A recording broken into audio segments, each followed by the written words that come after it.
answers. All right, shoot, Dolan.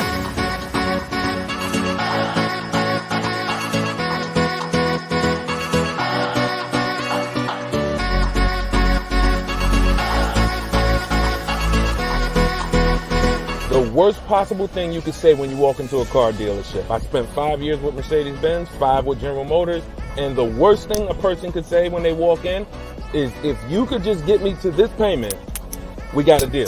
So your loan's probably still like 19, which means you got to pay to get out. You're upside down. It's called negative equity.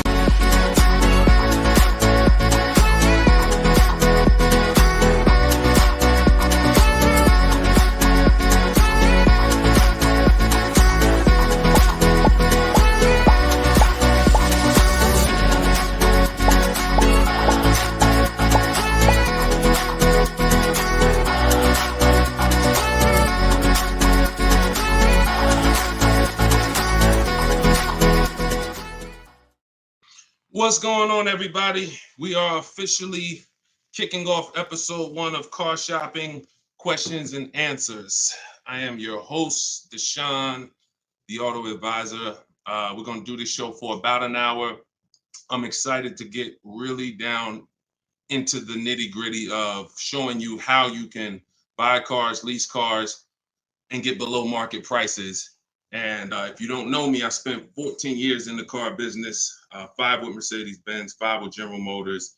And now what we do is we devote our time and our energy into teaching you how to car shop with strategy, how to understand the things that you haven't been taught to understand. So we do rapid fire Q&A. And no matter where you're at, I want you to start typing your questions. We're live on 4 platforms right now. And this whole broadcast is going to be sponsored by my new book. It's a digital book. It's called Cars from Home: 7 Steps to Saving Time, Money, and Avoiding Dealerships. There's a link in every single post so you can get your copy at 75% off for the next 30 minutes. But while we're here, let's go deep. And everything I'm going to be teaching you is going to be out of my book. And all of your questions are going to be answered in one of our 7 steps. So start typing your questions. I got my man Dolan in the background. I see a lot of people on TikTok, but I don't see the questions coming in on TikTok yet. And TikTok, y'all usually are the ones that send the questions the fastest. So let's get these questions up. And so Dolan can start loading them onto the show and we can get down to business. So Dolan, kick us off when you're ready. 75%. Yes, 75% off is today, SS. That's from YouTube. Yes, you can get it for the next 30 minutes. It's normally $97. But it'll be in your inbox in about 30 minutes, in about 5 minutes at 75% off. So let's go, Dolan. When you're ready, if we've got the first question, let's kick it off. Okay, this one's from YouTube. Hello. Thank you for all your advice. We're looking at the car on Copart, and it was a salvage title. What is your experience with these types of auctions? So I don't get into teaching about salvage titles. I'm going to tell you why. I consider that to be like foreclosures.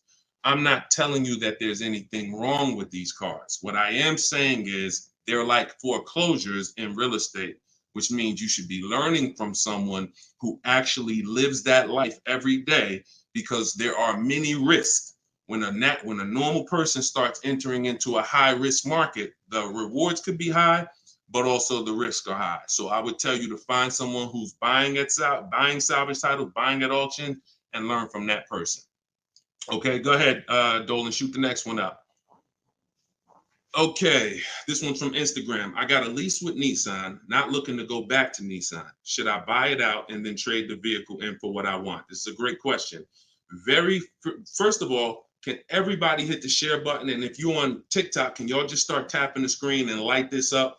Because we want to set people free, and it takes all of us to do this. It takes the people who are committed to this mission. You want to save money. You also want your friends to save money. Tag somebody. They'll thank you. So this is a great question. The only time it makes sense financially to buy a lease is when you're keeping it another 8 years. I'm going to tell you why. I'm teaching something called the 8-year rule, because what you guys have to learn is the unseen expense. The unseen expense is depreciation. That's the expense you haven't been taught to see. You haven't been taught to focus on it. It's depreciation. That's the reason why when you buy a car today for $30,000, tomorrow if you tried to sell it, it's not worth 30,000 anymore. It's worth 25. It's worth 24, whatever. That's depreciation. So when you keep your car long term, your car's value goes down like this. But when you keep it long term, the depreciation starts to level out. When you buy your lease, all you're doing is buying a pre-owned car. That's all you're doing. Yes, it's a lease that you had, but you have to start seeing it as it's just a used car. So you want to ask yourself, should I buy a used car and then turn around and sell it? That's what you're talking about. Now, Coach Mojo, we don't buy leases. What we do is we see if we can sell them for a profit. If you didn't know you could sell a lease, I want you to type a 1 in the chat. We're going to be peeling back a lot of things you're going to discover as you listen and you stay in this community. You can sell a lease. Most of you have heard of the term lease with the option to buy, but you're not familiar with lease with the option to sell. You have those rights no matter what. 9 times out of 10, we're going to exercise our option to sell. And how you sell, there's 3 ways to sell. There's 3 different types of what I call an equity assessment. This is step 2 in my book. You must do an equity assessment. If you have ever dropped your lease off to a dealership and you haven't done this, then you could have given them thousands of dollars without knowing. So what you're going to do is do an equity assessment by calling the bank, finding out how much you owe. You want to get your payoff. That's going to tell you, let's say it's $18,500. That's your customer payoff. Now what you want to do is you want to see who will pay you more than that, or at least that amount. And we don't go to dealerships for that. We go right online. This takes 20 minutes to do. We're going to go to CarMax.com, Driveway, Carvana, Kelly's Blue Book Instant Cash Offer, AutoNation, and Car Guru Sell My Car. This is going to get us 6 offers, cash offers. See, our cars are not worth what an algorithm tells us our cars are worth. Our cars are worth what a person is willing to pay for today. And when you see those numbers, that's going to tell you if you have equity versus not having equity. So the short version of your question is, Coach Mojo, you shouldn't be buying your car unless you're planning on keeping it another 8 years, because we teach something called the 8-year rule, which is if you're not keeping your car 8 years, you're not going to outlive the depreciation drop in value. So you shouldn't be buying it. You should be leasing. And I know a lot of you probably, oh, well, Deshone, I was taught never lease. I was taught don't lease. I was taught don't lease. Well, you're going to find out the more you stay here, as you just dive in to financial numbers we go over, you're going to see that that's bad advice. And unfortunately, millions of people have been subject to bad advice that has been costing them money. Okay, so we'll go more into detail on that. There's only 2 ways to beat depreciation. Long-term ownership, that's our 8-year plus people. If you're keeping your cars, your next car, if your plan is to keep it 8+ years, I want you to type K in the comments for keeper. Type K in the comments if your next car, you're like, Deshone, my next car, I want to keep it at least 8 years. I want you to type a K. All right? Now, if you are not keeping your car at least 8 years, then you should be shopping for a lease, because that's how you're going to avoid depreciation. We're going to talk more about leasing, because you cannot just get any lease. You have to get what I call a good value lease. We'll go more into detail on that, but that's the foundation, Coach Mojo. Answer those questions first before you think about anything else. All right? Go ahead, Dolan. Shoot the next question up, man. Keep typing the questions, y'all. We're bringing them from all platforms. This one's from TikTok. What to do if you have no pre-approval letter, even with a 730 score? Okay, great question. We don't focus on pre-approval letters. What we focus on is making sure. All right, so I teach something called the bank bidding war. Everything we're going to do from now on is going to be a bid. Could y'all keep tapping the screen on TikTok? I see y'all running the lights up. When y'all keep tapping the screen, what it does is let TikTok know, listen, more people need to get over here, because we're talking about something that everyone needs to hear. So I appreciate y'all. Look, they're running them up. What to do if you have no pre-approval letter? So we were taught always get pre-approved, but here's the problem. People got onto it.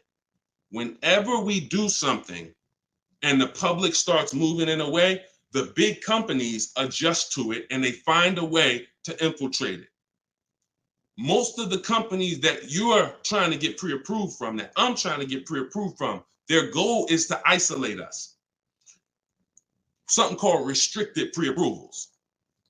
I'm gonna tell you what a restricted pre-approval is and why we stay away from them. A restricted pre-approval limits where you can shop. We'll approve you, but only to shop with Carvana. We'll approve you, but only to shop with our dealer network. We'll approve you, but only to shop with a drive time dealer. Because a pre-approval is the whole purpose when you learn how we shop, which is to shop wide.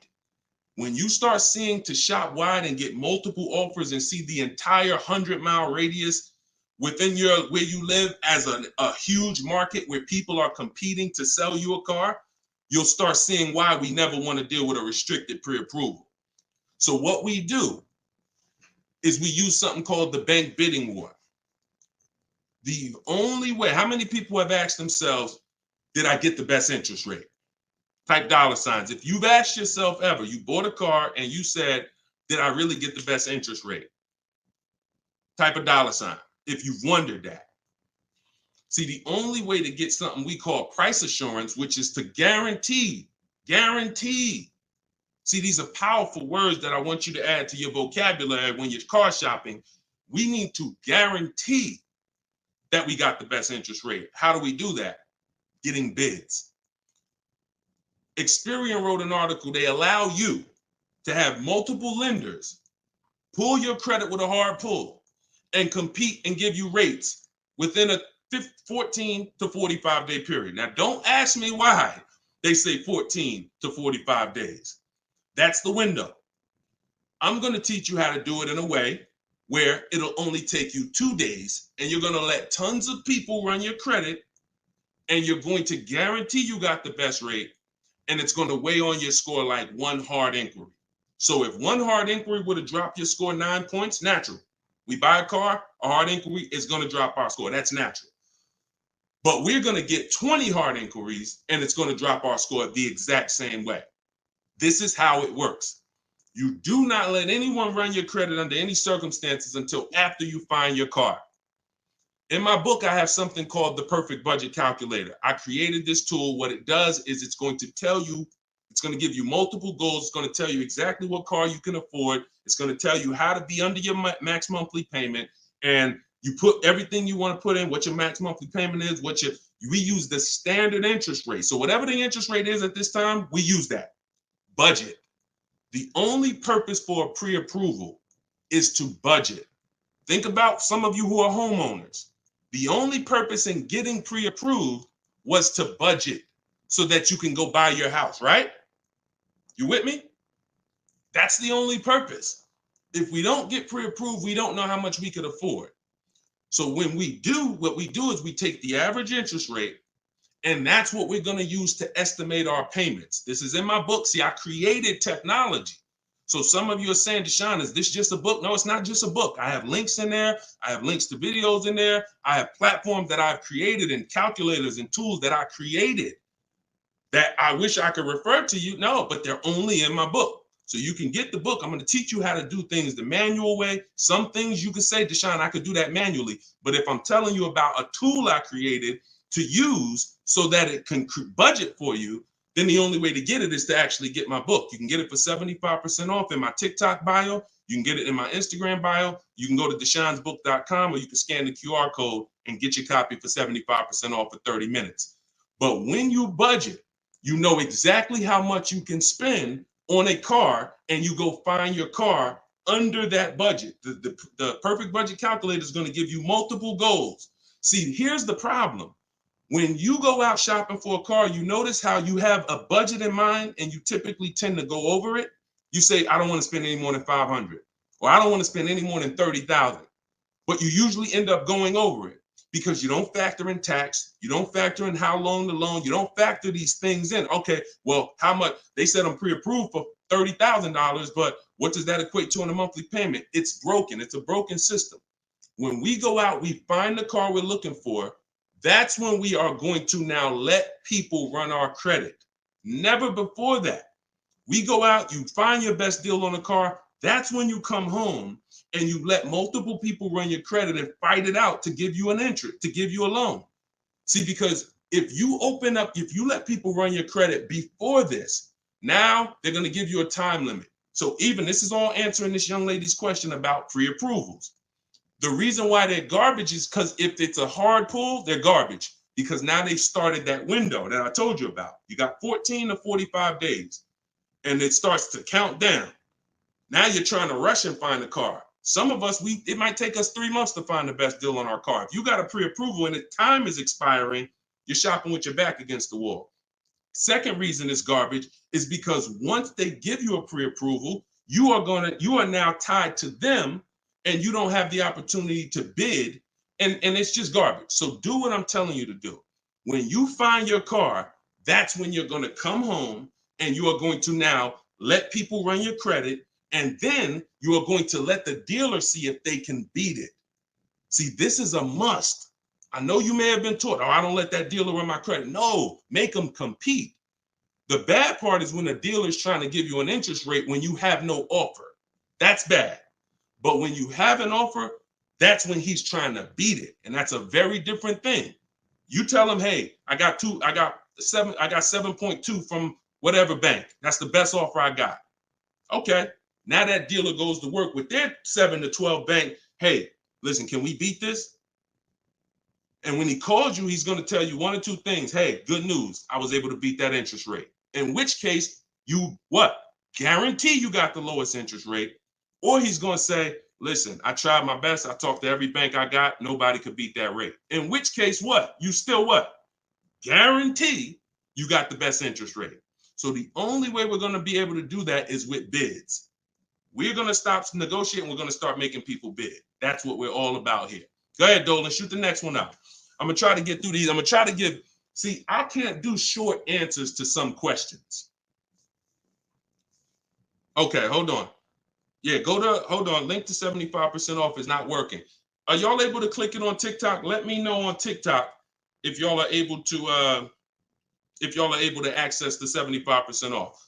Okay, this one's from YouTube. My credit score is between 500 and 600. Can I still get a nice car? Great question. You should be focused on getting a great car, and you should be, all right. My credit score is between 500 and 600. Can I still get a nice car? Under no circumstances do you ever want to compromise on the car. Follow me. You are going to focus on getting a great car, knowing I'm probably going to pay more in interest. Paying more in interest is not bad considering your situation. Here's why. That can be fixed. Refinance, that can be fixed. But if you get a bad car, that cannot be fixed. So we have resources. I use a company. I refer people to LendBuzz. LendBuzz will work with people who have challenged credit. But here's what you got to know. You can't let them dictate how you're going to shop. You must have your own shopping strategy. Now, there's two situations where if you have bad credit, how many years are you keeping the car? That's the question. If it's 8+ years, then no problem. I'm going to get the best car I can find. I'm going to pay a little bit more in interest, but as soon as my credit's good, I'm going to refinance that loan. Problem solved. Second person is Deshone. I'm not keeping my car 8 years, but I need a car now. Perfect. You should be trying to set yourself up for a lease in 2 years, in which case you want to get the least expensive car that you can get a loan on. $10,000, $12,000. You're going to use that perfect budget calculator, or you just want to say $10,000 to $12,000.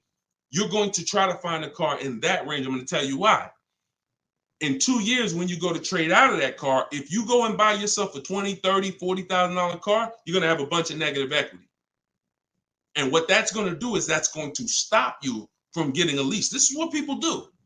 Oh, Deshone, I couldn't qualify for a lease, so I'm going to go out. I want to get that Dodge Charger with the big engine in it because I can't sacrifice for 2 years.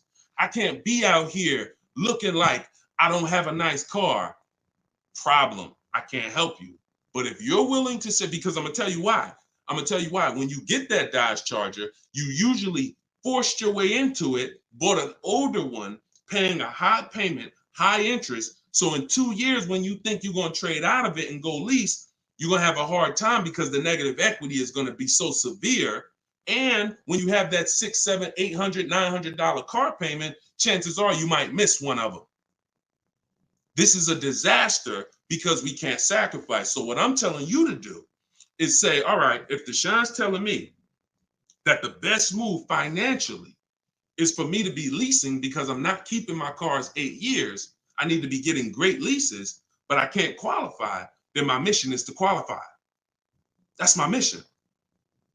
So when I look at what that take, what did that take? That means I'm going to get a car now, and that's going to be my sacrifice car. That's going to be my car that I drive for 2 years, build my credit. It's not going to be my perfect car. My perfect car is going to be when I drive a brand new lease off the lot 2 years from now. This is my setup car. So I'm going to make sure I get a low price car where I won't miss a payment. I'm going to build that payment history. I'm going to have minimal negative equity. And then in 2 years, I'm going to make a power move. That's the short term and the long term. That's why it's important to know, is this a long-term car or is this a short-term car? Very important to know. If it's long-term, I told you what to do. You buy a car, refinance later. Short-term, you should be setting yourself up for a lease in 2 years. Buy yourself an inexpensive car, low loan, small loan, and get ready to trade that in 2 years. But you must get a great car in either situation. You can't sacrifice the quality of the car or the whole plan goes to hell.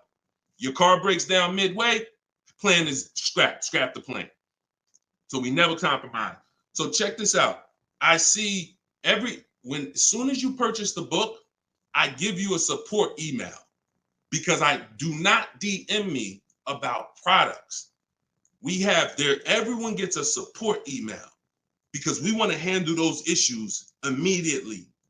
DMs I barely see. Thank God we got 2 million plus followers. I can barely see DM. That's why as soon as you get a book, I say screenshot this screen. If you don't get that book within 5 to 10 minutes, check your spam, check your junk.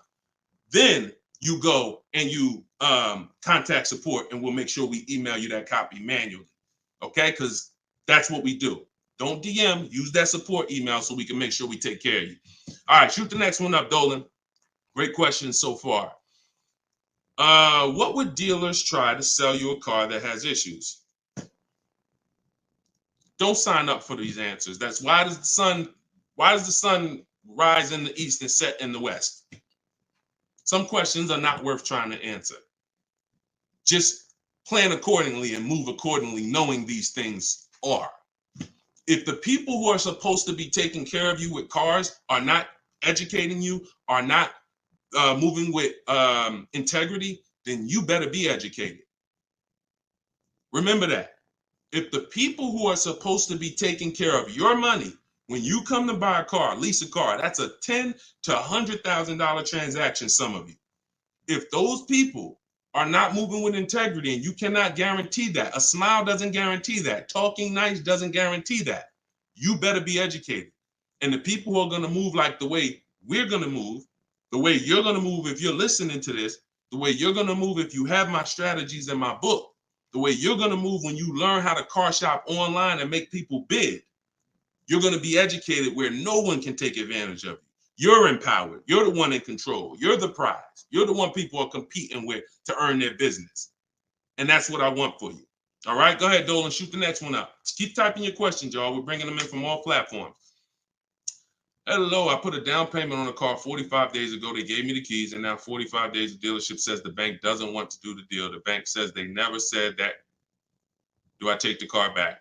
Reach out to the bank. If the bank has an account for you, then that account is in stone. If they have your name and they have your name on an account number tied to that car, then it doesn't matter. They could be trying to bring you back and trade that car and do another transaction, which is legit if you fall for it. You get what I'm saying? If you bring that car back and switch it, then let them trade you out of that car, sell you a different car, that's another transaction. But if you have an account number with that bank, then that means that bank is that deal is signed and sealed. That's what you got to make sure, Empress. Go ahead, shoot the next one up, Dolan. This one's from Facebook. I'm about to begin the process of buying a car from a dealership. They're offering me a lowered payment if I go with one of their lenders. Are there any ways to save on this deal? So, have you gotten bids? See, did they look? You were programmed to be loyal to dealers. I'm from the industry.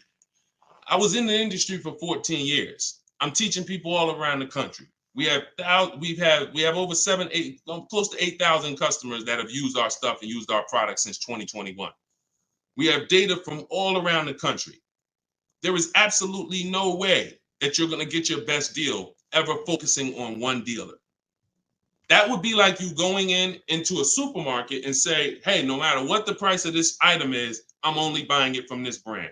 Or you saying, oh, I'm gonna buy a TV. No matter what I'm just gonna walk into Walmart and whatever the best price on the TV is that I see, I'm just gonna take that. I'm not gonna look online, I'm not gonna look on Amazon, I'm not gonna look on Best Buy. I'm just gonna walk into one store committed to try to get a deal with that store. That's the same thing you're doing. Could y'all keep running the likes up on TikTok, keep tapping the screen? If you're getting value out of this, I appreciate it. We don't do that anymore. That is a recipe. And look, I'm going to tell you something, and I hope you don't take offense to it. Our grandparents shopped like that. In what way in 2024, 2025, almost 20 years, 30 years after the internet's being invented, you're still shopping like our grandparents shopped? Does that make sense? It makes sense when you're like, yeah, Deshone, that's what I'm doing. But it doesn't make sense in the grand scheme of why am I doing this? It's because that's what you were taught to do. That's why I represent unlearn, relearn. You can't win with what I teach unless you're willing to scrap all that bad knowledge. We don't buy from one dealer.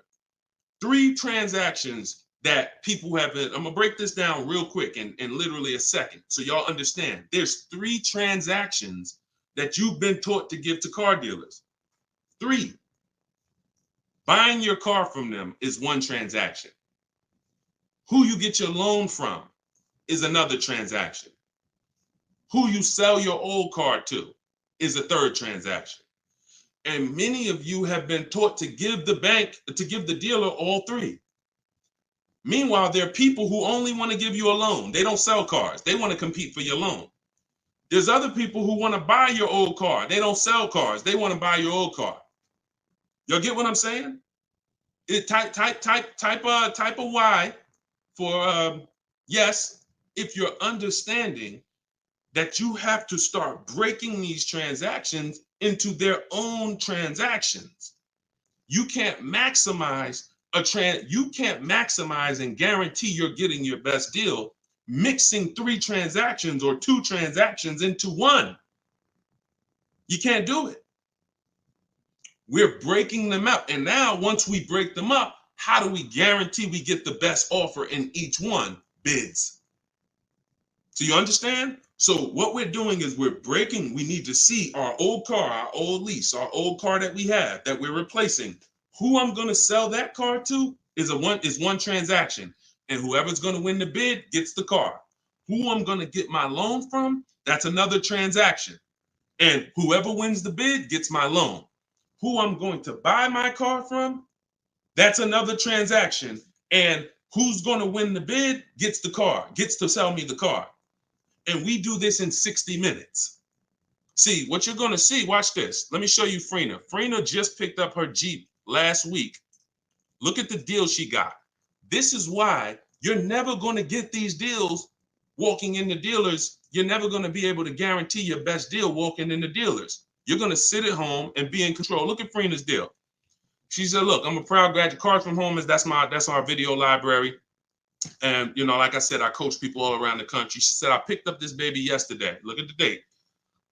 2024 Jeep Grand Cherokee Anniversary Edition. Followed the program, used all the scripts. I have scripts in my book. I have scripts that we don't talk. Because if you have to talk, you run the risk of messing something up. No offense. I'd rather you type. If you'd rather type than talk, type a 1. So contact the dealers, seal the deal, $579 a month. Look at the MSRP on this car. She got a hybrid one, $65,000 vehicle, almost 66. Her best deal, who won the bid, was a 0.88% lease. That is unheard of in the world. See, I teach something called the 1.5% rule for knowing when you're paying too much for a lease. The 1% rule has been around since way before I even got in the car business. If you could lease a car for 1% of the MSRP, no money down, no money out of pocket, you stole the car. This is 0.88%. I owe it all to Deshone. Without this program, I wouldn't have had the tools to shop from home. Shopping from home the right way is how you're going to win. Some of you may have tried, Deshone. I tried. It seems hard. Yeah, because once the internet was invented, internet salespeople got invented. And internet salespeople are trained to make it hard. They got to make money. And what they're going to do is they're going to make it hard for you to get a deal done, because half the time you don't even know the information you need to give them to get a quote. Hey, I got to give you where I work at. See if I qualify for any rebates. I got to tell you what cars are in my household. See if I qualify for any rebates. I got to tell you, what affiliations I have. I got to tell you what my date is. I have something called a no later than date. What's my deadline? Hey, I could buy a car, Deshone. I don't need a car for about 3 months. Should I start shopping now? Yes, you should. Because if you get in the market now and you can buy a car today, but you don't need it for 3 months, that's called leverage. See, most people walking in the dealers, they're like, hey, I need a car this week. I need a car today. That means the car that's coming 6 weeks from now, they can't benefit from that. You can. But you got to learn how to give this information. And this is why when you try to shop online, you have a hard time, because you don't know. You're defensive and you're like, I'm not giving a dealer what they need, but I'm also not staying in a position where I don't give them too much information where they can use it against me. So that's what we'll learn. Everything I'm teaching you is, if I can boil it down to a couple simple things, mastering the science of shopping from home. That's why my book is called Cars from Home, 7 Steps to Saving Time, Money, and Avoiding Dealerships, and making people bid for your business. We can sum that. Once you master those 2 things, you're going to save more money in 60 minutes than you ever saved going in the dealers 2, 3, 4 times, spending hours in there. And you're going to have price assurance, which is guaranteeing that you couldn't have saved any more money. That's what Freenah has. That's what I want you to have. Go ahead, Dolan. Shoot the next one up, brother. Keep typing your questions, y'all. We're bringing them in from all platforms. Let me bring Freenah's pick down. All right, perfect. Shoot the next one up. All right, I'm trying to fly through these, y'all, but I can't give short answers. You get what I'm saying? I got to give you the full answer. Can you get a great deal on the lease vehicles on a Range Rover? Okay, great question. You can't control the lease program. The lease program is what's going to dictate when the dealer wins the bid. Let's say a dealer, I always teach, when you start getting bids on a lease you should see about at least a $3,000 to $5,000 difference from your best offer to your worst offer. Now, sometimes it's more drastic than that. You're doing it, you'll see a $7,000 difference from your best offer to your worst offer, but you need to see a spread. I'm going to tell you why. 80% of dealers are overpriced. So when you start getting offers, if you don't get enough offers to where you see that spread, you haven't gotten enough offers. I teach you need to get at least 5. In my book, I have something called the 25 to 5 strategy. So once the whole purpose of a bid is to find the dealer that's willing to discount the car and sell the car lower than all their competitors. And if there's any rebates, to disclose them to you. That's only going to come through bids, because you don't know who you're dealing with. An 80% dealer is not going to tell you all the rebates. An 80% dealer will tell you, okay, yeah, there's no rebates, but there actually is. 80% dealer is going to say, all right, yeah, there's $1,000 rebate. Hey, but there's actually $2,500. So you can't depend on an 80% dealer. You have to get multiple offers and reveal who the actual dealers are who is going to win the bid. Now, once that happens on a lease, the lease program is in the background. And if the lease program is trash, then you're going to be over 1.5%. And over 1.5% means the payment you're paying, when it's more than 1.5% of the MSRP, that means you're paying too much for a car you're giving back. See, I was concerned to start making lease videos because I knew when people started finding out how good leasing was, they were going to just go into dealers and say, hey, work me up a lease. Problem with that is, if you don't know how to get a great lease, you're going to get a bad lease, sign up for it, and it's still going to be better than your history of purchasing. So you're going to think you won, but you left thousands of dollars on the table. So I don't want to teach you about going after leases until you learn how to get multiple offers so you can reveal the best deals. But what we do is we always with leases have 3 options because we can't control the lease program. And if we can't control the lease program, we need to have a bad, because look, y'all, there's tons of companies out there that are offering bad leases and people are signing up for them, especially some luxury brands. Every car has a different lease program. Luxury brands will say, hey, we're going to put a bad lease out there because we know we can ego sell people, which means, hey, come on, Mr. Jones, come on. How long you been driving Range Rovers? Man, I've been driving them for 12 years. All right, well, come on. You really gonna leave Range Rover over a couple dollars? Yeah, but I mean, the lease seems kind of high. It seems like, I'd be better off buying the car. No. If you don't know that, they're going to ego sell you. So until people stop signing these bad leases, we are not going to get to the point where some of these banks say, all right, we got to stop with the bad lease deals. Now, conversely, opposite end, there's phenomenal lease deals out there. Like you saw Rena. I'll show you a couple more before we jump off the show. So it's harder to get a great lease deal because there's a lease program. It's easy to get a car if you're buying brand new through bids. Easy to save thousands of dollars. But we can't dictate the lease program. And we're not going to sign it. I will never say to you, sign a bad lease. Dealer will tell you, oh, look, I'm beating all my competition. Phil, man, look, I'm saving you like $6,000. Man, I wish I could lower the payment, but the lease program's not good. That's okay. That's why it only takes us 60 minutes to get these quotes. We don't want to spend hours to find out it's a bad lease program. We pick a car, we get our bids. Within 2 days, we're going to know if it's a bad lease program, in which case we move to our Plan B vehicle. Okay? So everything I'm teaching is out of my new book. It's called Cars from Home. It's a digital book. It's called Cars from Home, 7 Steps to Saving Time, Money, and Avoiding Dealerships. Your goal is to master the science of car shopping from home and to start making people bid for your business. All right, that's everything it's going to show you in 7 steps, and you can get it for 75% off in my TikTok bio, or you can get it in my Instagram bio, or you can get it in my you can go to deshonsbook.com or scan the QR code. Go ahead, Dolan, shoot the next one up. This one's from TikTok. How do I get out of negative equity? 3 options for negative equity. That's it. And after I tell you these 3 options, I need you to know the cause. The cause is super important because I can give you a Band-Aid, but if you don't know the cause, you're going to continue to be in trouble. 3 options. 2 lead to a new car. 1 doesn't. Negative equity is the bad credit to people with good credit, because if you have too much, it will stop you from getting your car. So your first option with negative equity is to pay it off. Here's what happens. You want to use that equity assessment process that I told you about a little while ago. You're going to call your bank, find out what you owe. After you find out what you owe, you're going to go to those websites I mentioned, CarMax, Driveway, Carvana, Kelly's Blue Book Instant Cash Offer, AutoNation, Car Guru, Sell My Car. That's going to give you 6 cash offers. These people are bidding on cars every day. They usually put their best offer out there. In 30 minutes, you'll have 6 offers. They pay more than dealers on average. In fact, 2 or 3 of those bids you're going to get are actually from dealers. So it's a nice mix of offers.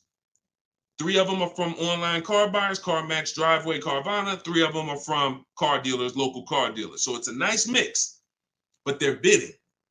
That's going to lead to the least amount of negative equity because remember, when you get bids, you're getting the most value. You're getting the most savings. You're getting the most money when you are getting bids.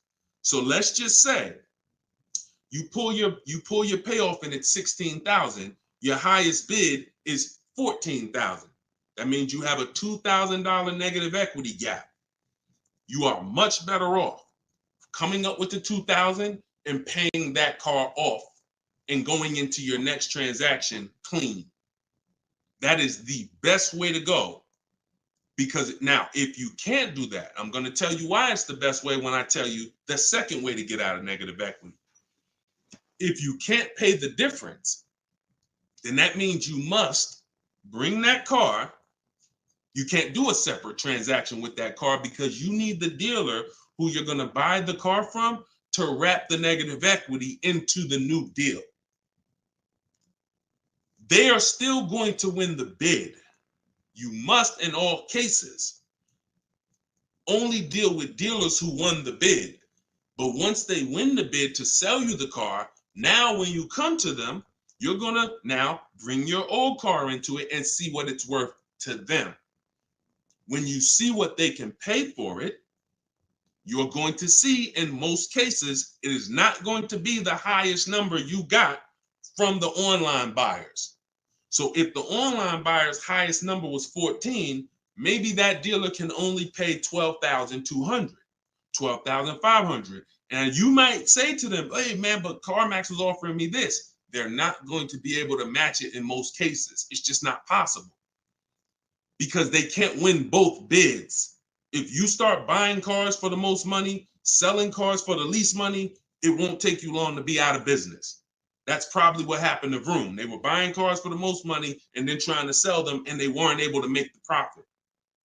So we must separate the process, but if you can't pay the difference, you now must bring your old car into the process after a dealer wins the bid, introduce them, hey, this is the car. Now, they've already won the bid. They beat all their competition to sell you a car. So they've already proved they're a 20% dealer. Now you're bringing your old car, and you're going to see, Dad, if I would have sold it to them, I would only had 2,000 negative equity. But bringing it over to this transaction, I actually got like 3,700 negative equity. And there's nothing we can do about that.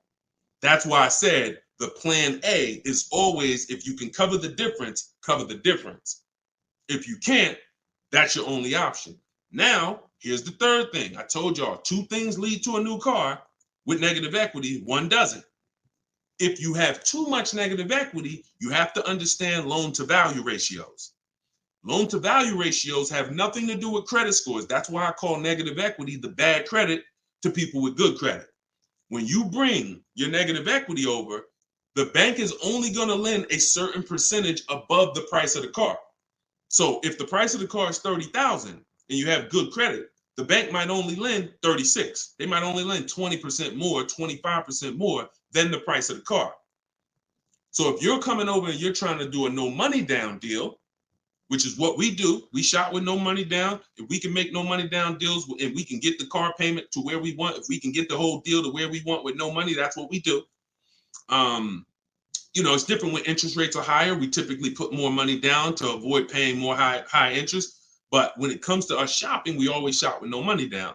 So if you're trying to do a no money down deal and you are trying to bring all this negative equity over and trying to not just finance the price of the car, but the tax, the fees, and negative equity, you run the risk of blowing out the loan to value ratios, in which case you're not going to be approved. You could have a 900 credit score. They're going to tell you you got to put money down because you can't finance all that negative equity. So it depends on how much.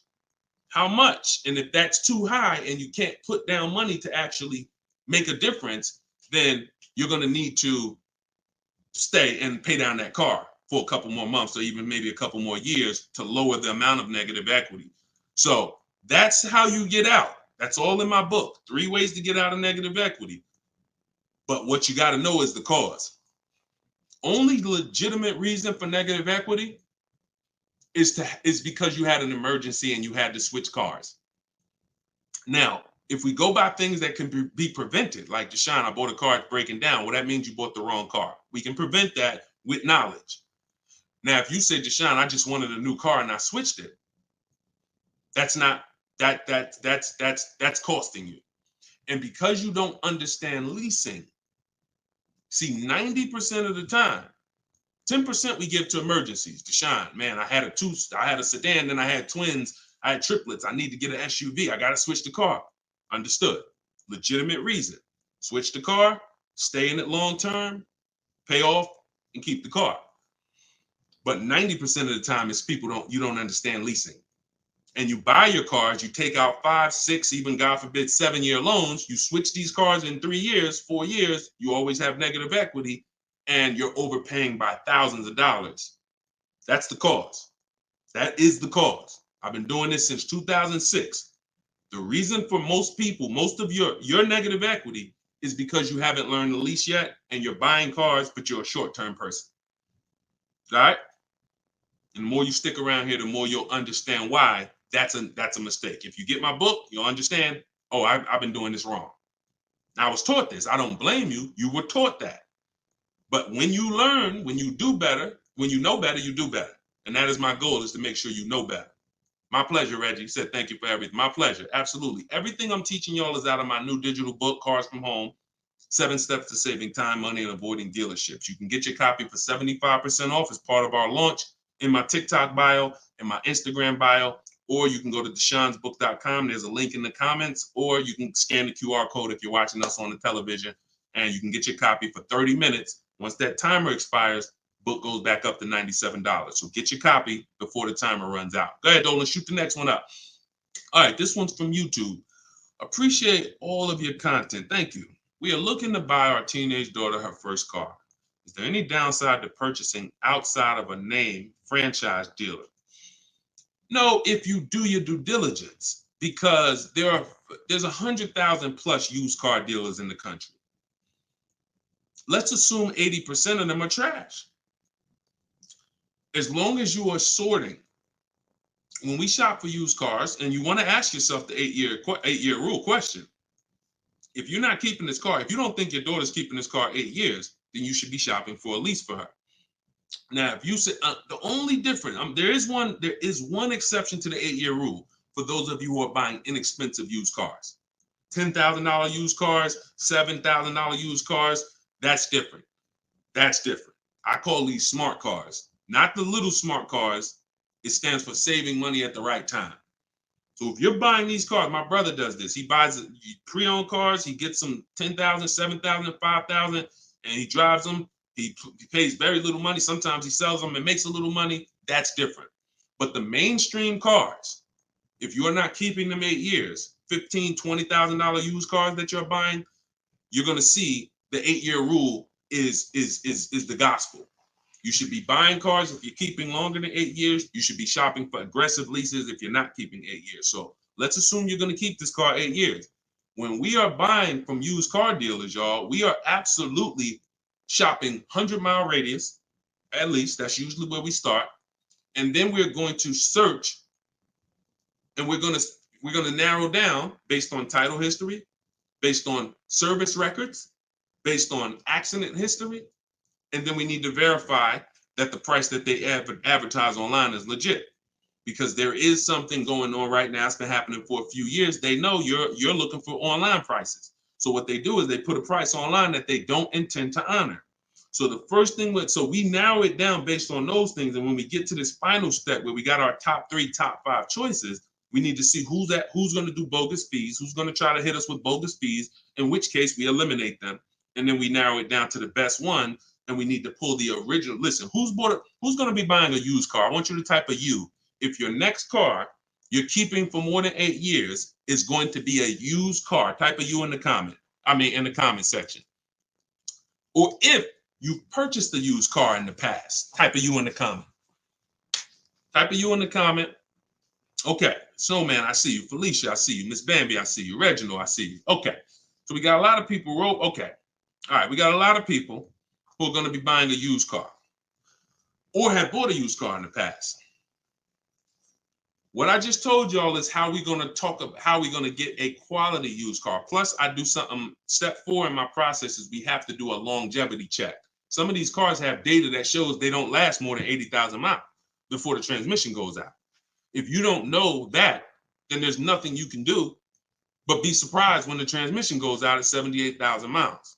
So we always want to do a longevity check on Google. We search these things. But the other way, what I just told y'all is how we make sure we're getting a quality car.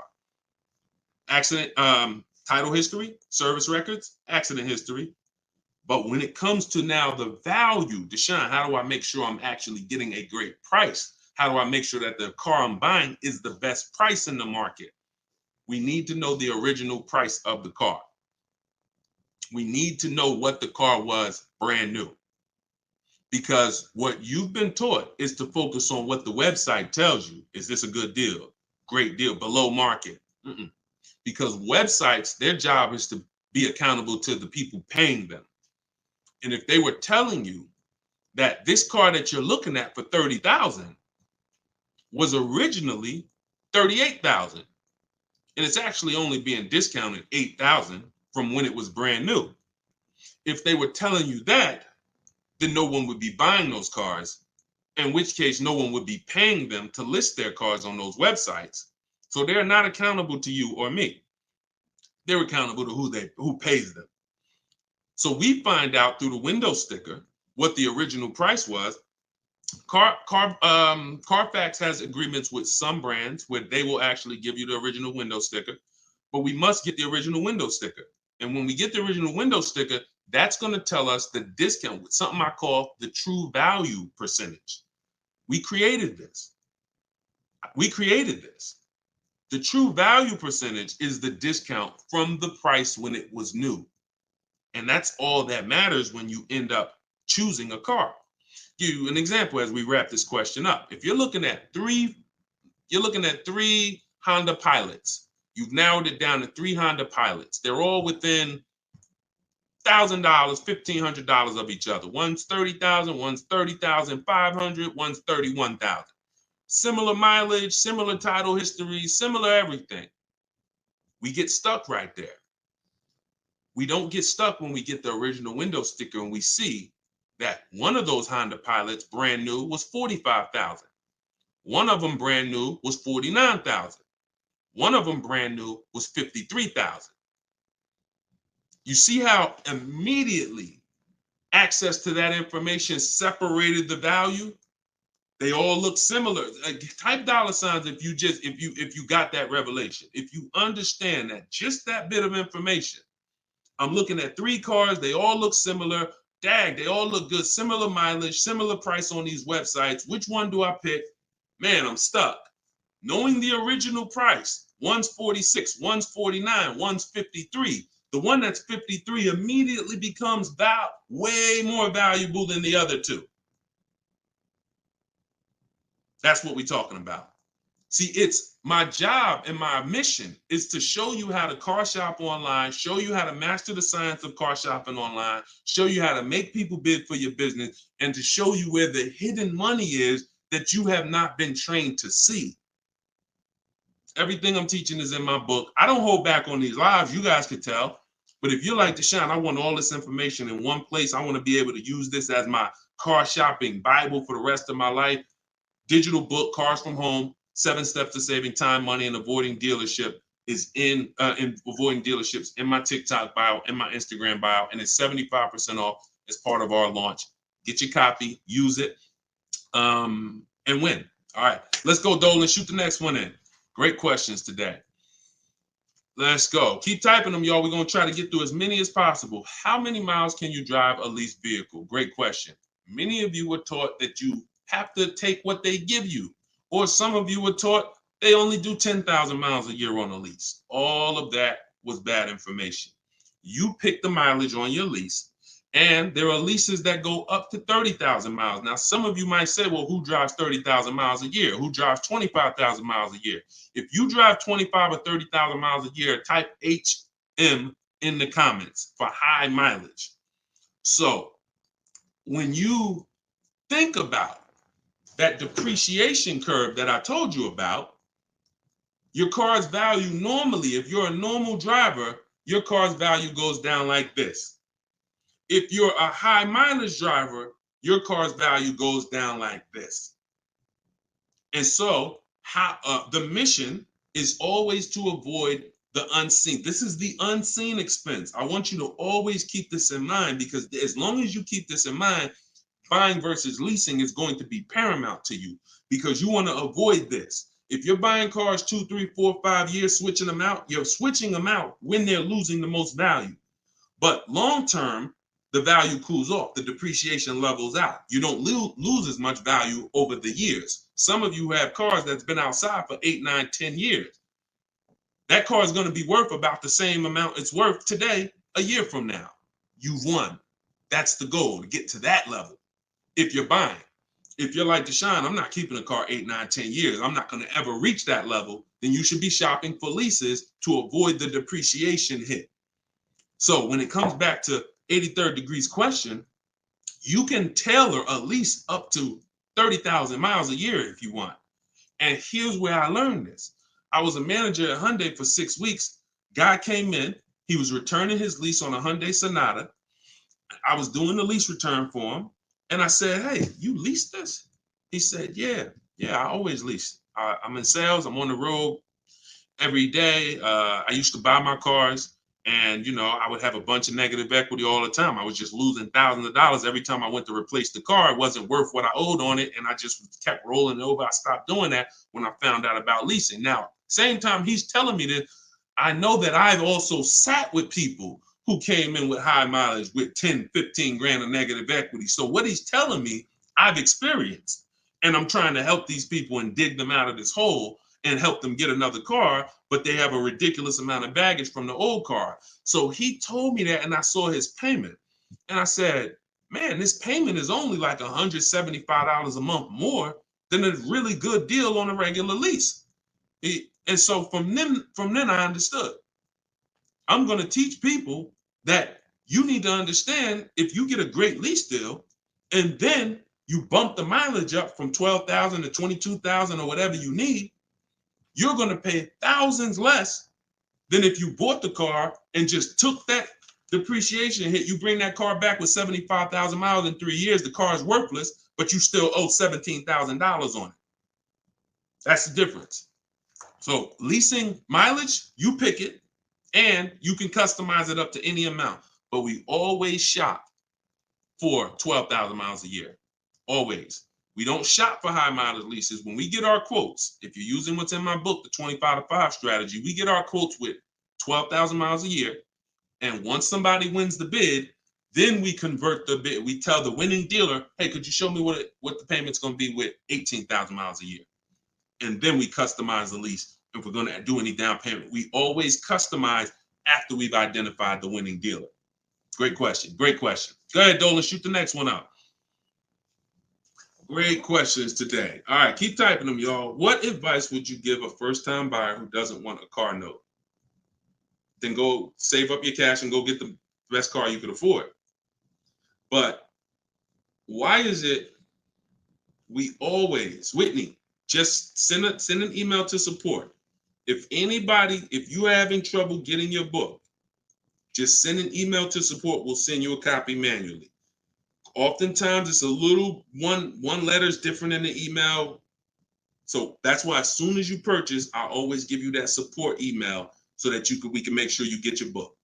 Okay? But what advice would you give to a first-time buyer who doesn't want a car note? Save up your money, get the best car you can afford. But here's what I want to ask you. Why is it that the only time we want to avoid a monthly payment is with a car? We don't say to the electric company, I don't want a monthly payment. We don't say to the water company, most of us who are buying a house, we have a mortgage. Most of us who are renting, we pay rent every month. Why is it that the only thing that we say we don't want a monthly payment on is a car? Why? Now, I'm not telling you paying cash for cars is bad. But I'm telling you that if you're dealing with a mindset that is, I'm going to pay cash and save up and get a car that is less than a quality car because I don't want a monthly payment. So I'm going to get a car, save up, scrape together some cash and get a car that is less than I could actually get if I used a little leverage, little loan. See, there's something called over leveraging. I'm going to take a 7-8 year loan to afford a car. That's called over leverage. That means you're trying to get a car that you truly can't afford, but you're going to use the bank's money to actually do it. That's over leverage. That's like going in and saying, hey, I'm going to get a 50-year mortgage because I don't want to buy a $300,000 house, $400,000 house. I want to buy a $600,000 house. So I'm going to get a 50-year mortgage so that I could afford the monthly payment. When you do this, when you do this, there's, again, cash buyers. Nothing wrong with that. But I'm concerned with the mindset, the reasons why. Because the reasons why it makes sense to pay cash is to avoid the interest if interest rates are high. 7, 8, 9%, you want to pay cash? Great. But there are people who come into the deal. I was blessed to work in some very affluent towns, white collar and blue collar towns. So I had people making 30, 40,000 a year. I had people making 30, 40,000 a month. And what was interesting to me is those who were able to afford paying cash for the car could write a check, because when I would ask them, how are you going to pay for the car? They would ask me, well, what are the rates? If I had a 0% interest rate or 1% or 2%, if their money was making money for them, they wouldn't put it into the car because they see the car as a depreciating asset. What does that truly mean? When I put 30,000 into the car, what is my 30,000 worth to me in 5 years? Let that sink in. Anybody who's paying cash for a car, if you're bringing money out of stocks where you're getting 8%, 7%, 10%, bringing it out of real estate where you're getting 10%, 12%, 15%. When you put that 30,000 in a car, what's that car worth in 5 years, y'all? What is a $30,000 car worth in 5 years? Average miles, 60,000 miles driven on it, 30,000. What is it worth in 5 years? Throw some numbers out there. Throw some numbers out there. Let's see. See what we come up with. My guess is 30,000. New that car in 5 years is probably worth like 14. Okay, Pink Butterfly said 13. 19 is too generous, I think. 17, 12. See, some people may be confused about this seller's market we had for 3 years because you might have just sold the car in 3 years and made some money over the last 3 years. That market's gone. So you might have really said, Deshone, I bought a car for 30 and I sold it in 3 years. I sold it in 2022 and I got 23 for it.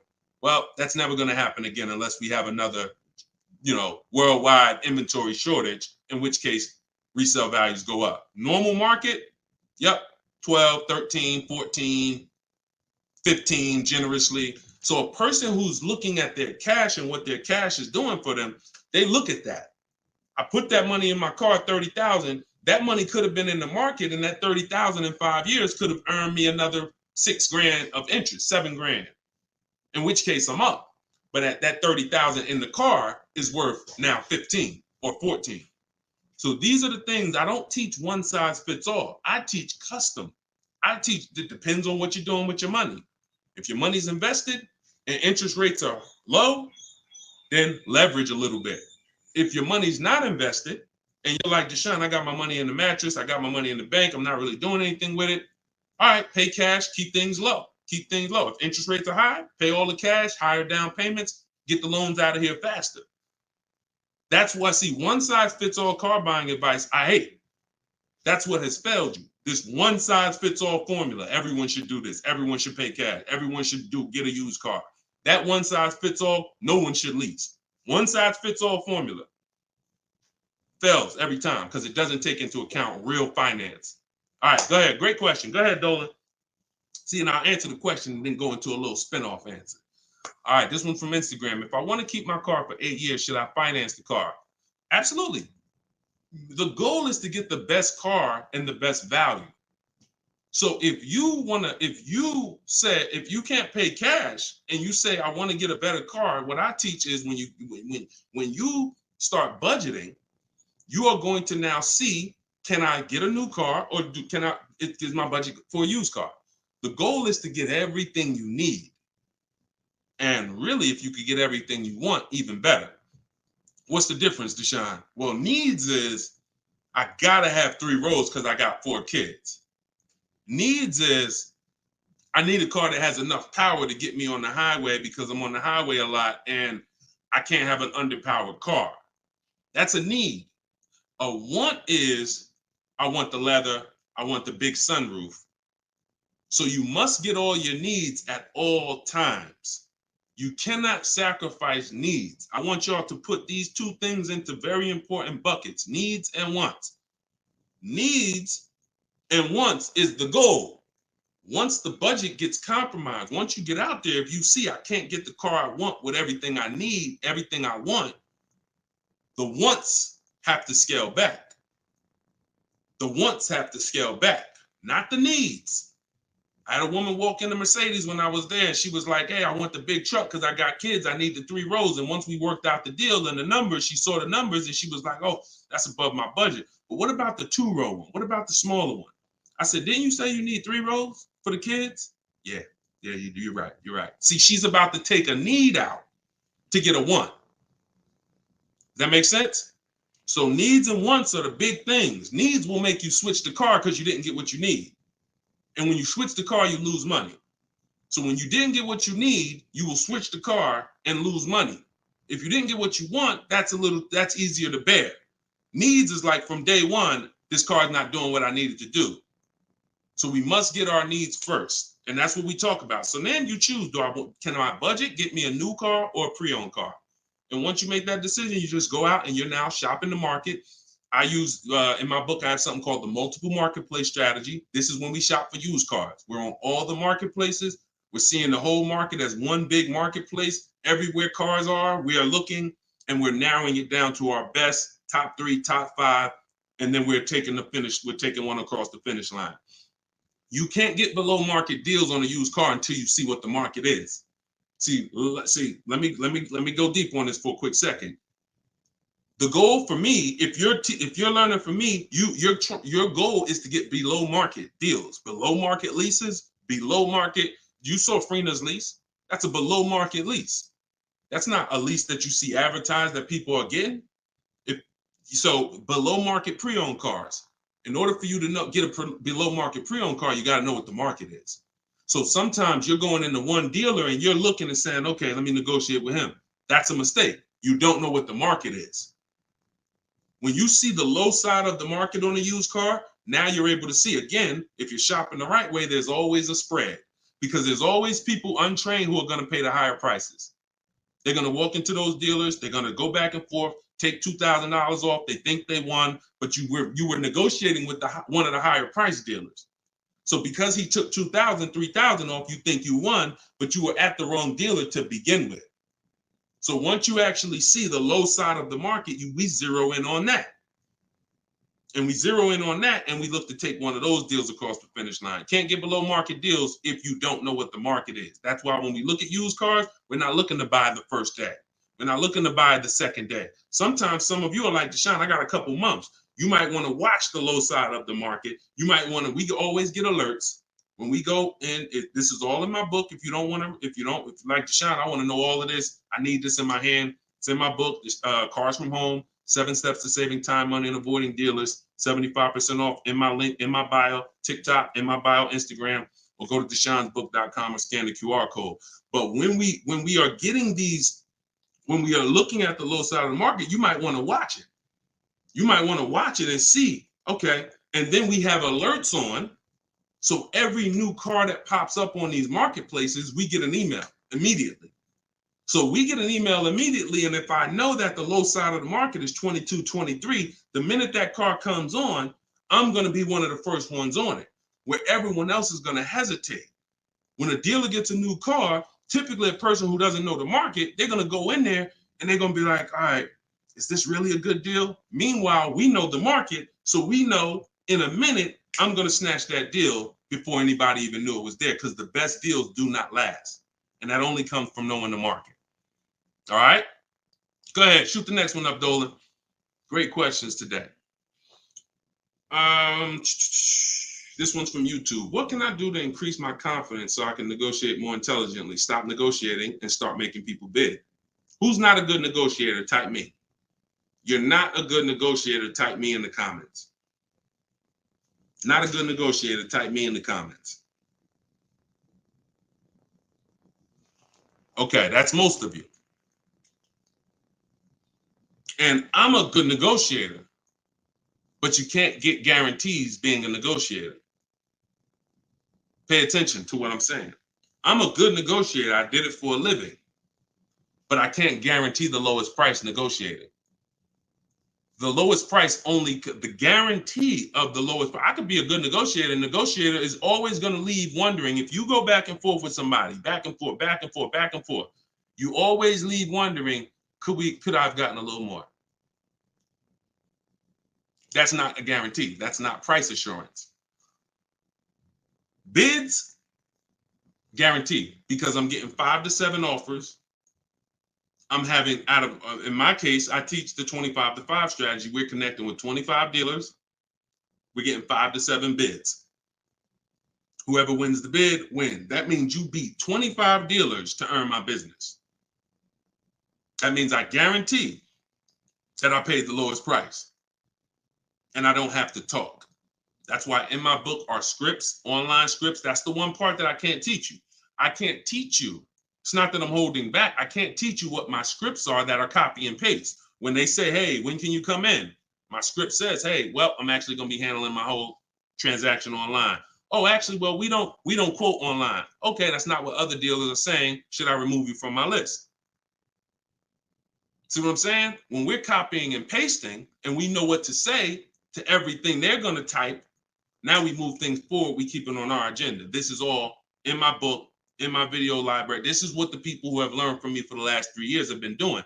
That's why you see people like Frina. That's why you see people like Pierre, got himself. He came in, got a 22 CX5. Very big thanks to Deshone the Auto Advisor, educating and empowering me to control the entire purchasing process. The perfect budget calculator really helped me figure out what I could realistically afford. With the true value percentage, we talked about that earlier in the show. Everyone purchasing a used car, true value percentage is what we use to make sure we win, price-wise. I spotted the best deal, 6 similar listings, saved over 20% off the original MSRP. I also shop for my own financing. See how we break these transactions down? You see how he's breaking the transactions down? That's how we get bids in each category. Also, I shop for my own financing, got the dealer bank to match it. See? So we're not doing the shop for my own. Oh, I'm not going to let that dealer run my credit. He knows the bank bidding war. The bank bidding war is all these people are going to bid. So I guarantee I got the best price on my used car I bought. I guarantee I got the best loan because the dealer couldn't beat it, but they were able to match it, which means it saved me the time. I didn't have to go through that. And the dealer, see, we guarantee. That's what I want for y'all. And the icing on the cake, learning about bogus fees and walking away from dealers not willing to remove them. Now, the walking away, he's talking about not physically. He's talking about next, not physically, because we're home. We're not going into dealers walking away. Some of you say, Deshone, if I don't get a good deal, I just walk away. That means somebody wasted your time. And when you walk away, you still need a car. So you're not hurting the dealer when you walk away. Someone's going to buy that car, even if it's overpriced, and they're going to look at you and say, well, you still need a car, so it's really your loss. When you learn to do this while you're in your living room, you'll understand I don't need to walk away ever because I'm in control. No one's going to waste my time. And this only comes from mastering the science of shopping from home. That's why my new digital book is called Cars from Home, 7 Steps to Saving Time, Money, and Avoiding Dealerships. Go get your copy for 75% off. Use it. Everything is in there, from high mileage driving strategies to leasing to giving you a video to help you understand leasing. Some of you are like, Deshone, I was taught all my life never to lease. If that's you, type me. What you're going to see is I link you to a video from the Cars from Home library where I actually break down for you leasing versus buying. So by the numbers, so you can understand. Some of you, that's what it's going to take. You've been programmed so bad about leasing, you need to see it by the numbers to understand that this is costing me money, not understanding this. So that's in there. Purchasing, high mileage driving strategies, links for people with bad credit, and how you're going to get your cars even with bad credit. It's all in there. Get your copy for 75% off for the next 30 minutes. Once the timer expires, it goes back to $97. And win. Use it and win. Listen, we're an hour and 15 minutes in. We want to keep these broadcasts, these episodes. It's episode 1. If you are subscribed to my email list, you'll know when we're live. You'll know when we'll be doing these shows, and you can hop on with us. We want to do, because you see all the questions. The only way I could get through all the questions is by giving y'all little short, little one-word answers. What is that going to really do for you? So yeah, we might only get through 15, 18 questions because I'm giving you the thorough answer.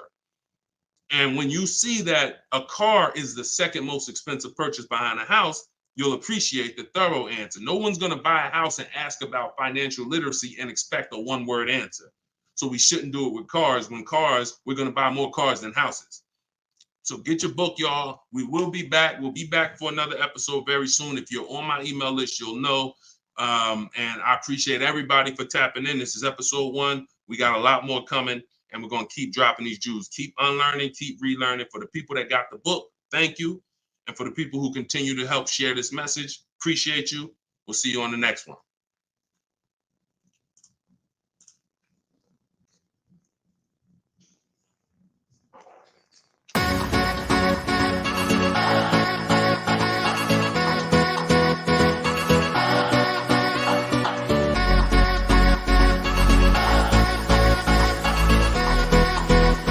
The worst possible thing you could say when you walk into a car dealership. I spent 5 years with Mercedes-Benz, 5 with General Motors, and the worst thing a person could say when they walk in is, if you could just get me to this payment, we got a deal. So your loan's probably still like 19, which means you got to pay to get out. You're upside down. It's called negative equity.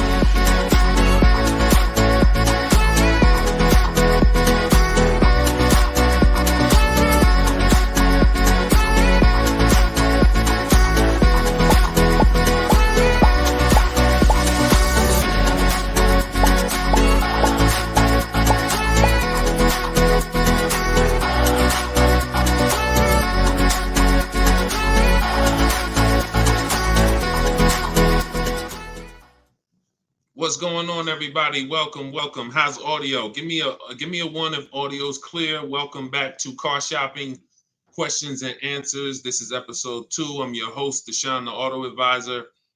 We do these live shows to make sure you know the secrets, the science of car shopping online the right way, and know where the hidden money is. I spent 14 years in the car business with Mercedes, General Motors, and 4 years running my own brokerage, and now the mission is to make you smarter, make you better, help you pay less than everyone else for cars in less time shopping from home. So this whole show is sponsored by my new digital book. It's called Cars from Home, 7 Steps to Saving Time, Money, and Avoiding Dealerships. And you can get your copy for the next 30 minutes at 75% off in my TikTok bio, in my Instagram bio, or you can click deshonsbook.com or scan the QR code. So type your questions in, Dolan, shoot the first one up. We're going to be taking them from all platforms. And if y'all could start tapping that screen on TikTok to shoot those likes up, I appreciate it. So this one's from Instagram. Does it make sense to buy a car from another state to get a better price for the car? Great question. When you start shopping and getting multiple offers, you're going to see most of your best deals are going to come from dealers far away. Not always, but a lot of times the dealers that you've been buying from, they think they own you. They look at your zip code and they program people to come in. The average person shops 1.2, I think it's less than 3 dealers. So when car dealers know you only are going to shop 2 dealers, then they know they can control you, and they know they don't really have to be as aggressive. Now, when you start sitting at home, like I want you to do, and start letting those offers come to you, and start looking at car dealers, like start looking at all the inventory and getting multiple offers, you're going to find most times your best deal's 45 minutes away. Your best deal's an hour and 20 minutes away, because those people are trying to beat their competition. So you're going to find, you get used to that. You're going to step out of the local business and you'll get used to actually getting your best deal. Here's the saying. We'll wrap this question up with this saying. You buy your car from who makes you the best offer, AKA who wins the bid. If you're new here, we make people bid for our business. The more time you spend with me, you'll never negotiate again. You'll start making people bid. And the second part of it is you service your car where it's the most convenient. You service your car where it's the most convenient. You buy your car from who makes you the best offer. All right. Great question. Shoot the next one in, Dolan. Everybody keep typing your questions. I see you. I see you on TikTok. We're going to bring questions in from every platform.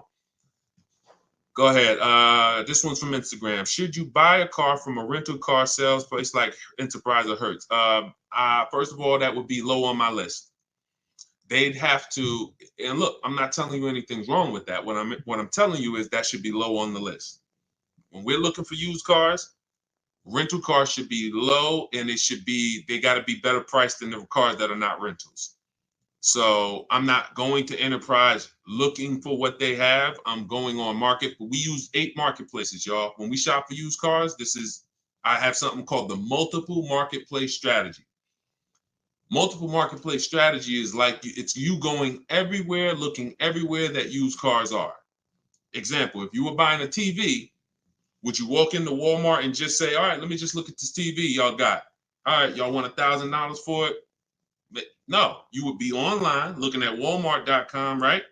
Amazon, Best Buy, and any other website with a TV, right? Type right if that's the way you would shop. You look at someone who just walked into Walmart and say, why are you shopping like that? You see, so we bring the same things to car shopping. Same things. You're going to stay at home and you're going to go on these websites. CarMax is in the running. Carvana's in the running. None of these people we buy from exclusively, they must win the what? Let's go. Type fast. I want to see y'all typing. I want to have this conversation with y'all, but you got to type fast. They must win the bid. So CarMax is there, Driveway's there, Carvana's there, Cars.com is there, Auto Trader is there, Car Gurus is there. We even look at eBay Motors. So everywhere they're shopping, they're putting inventory.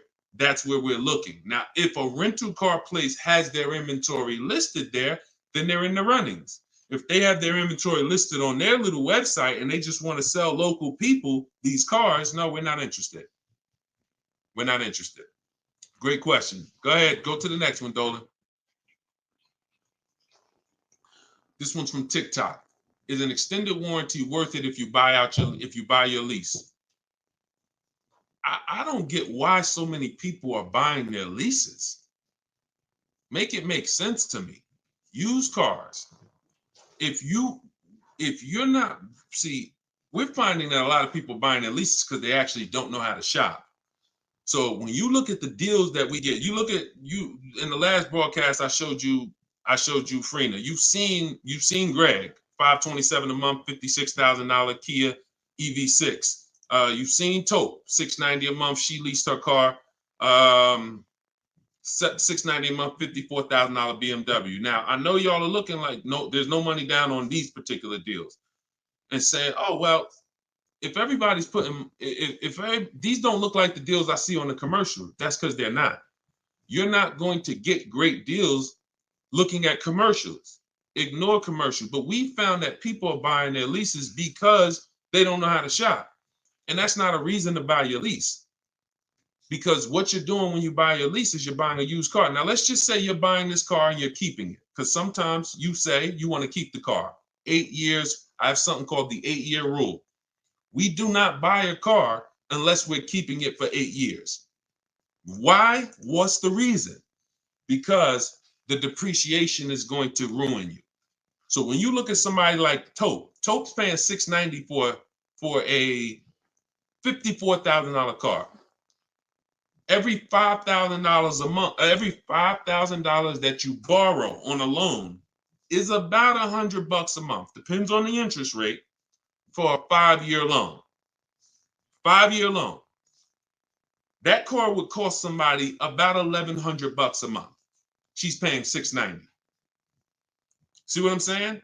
So when you look at the fact that that's probably what a used BMW payment would cost her, but she's driving a new one for that. So if we're not keeping our cars 8 years, this should be your mission. Shopping for a deal like this, not buying a used car that you've already been leasing for 3 years, and now you're about to put a loan on it for 5 or 6 years for the balance. Does that make sense? We are not tying up our time in cars It's only two purposes. I'm going to get a great lease deal, or I'm going to buy a car I'm going to keep for 8, 9, 10, 12 years.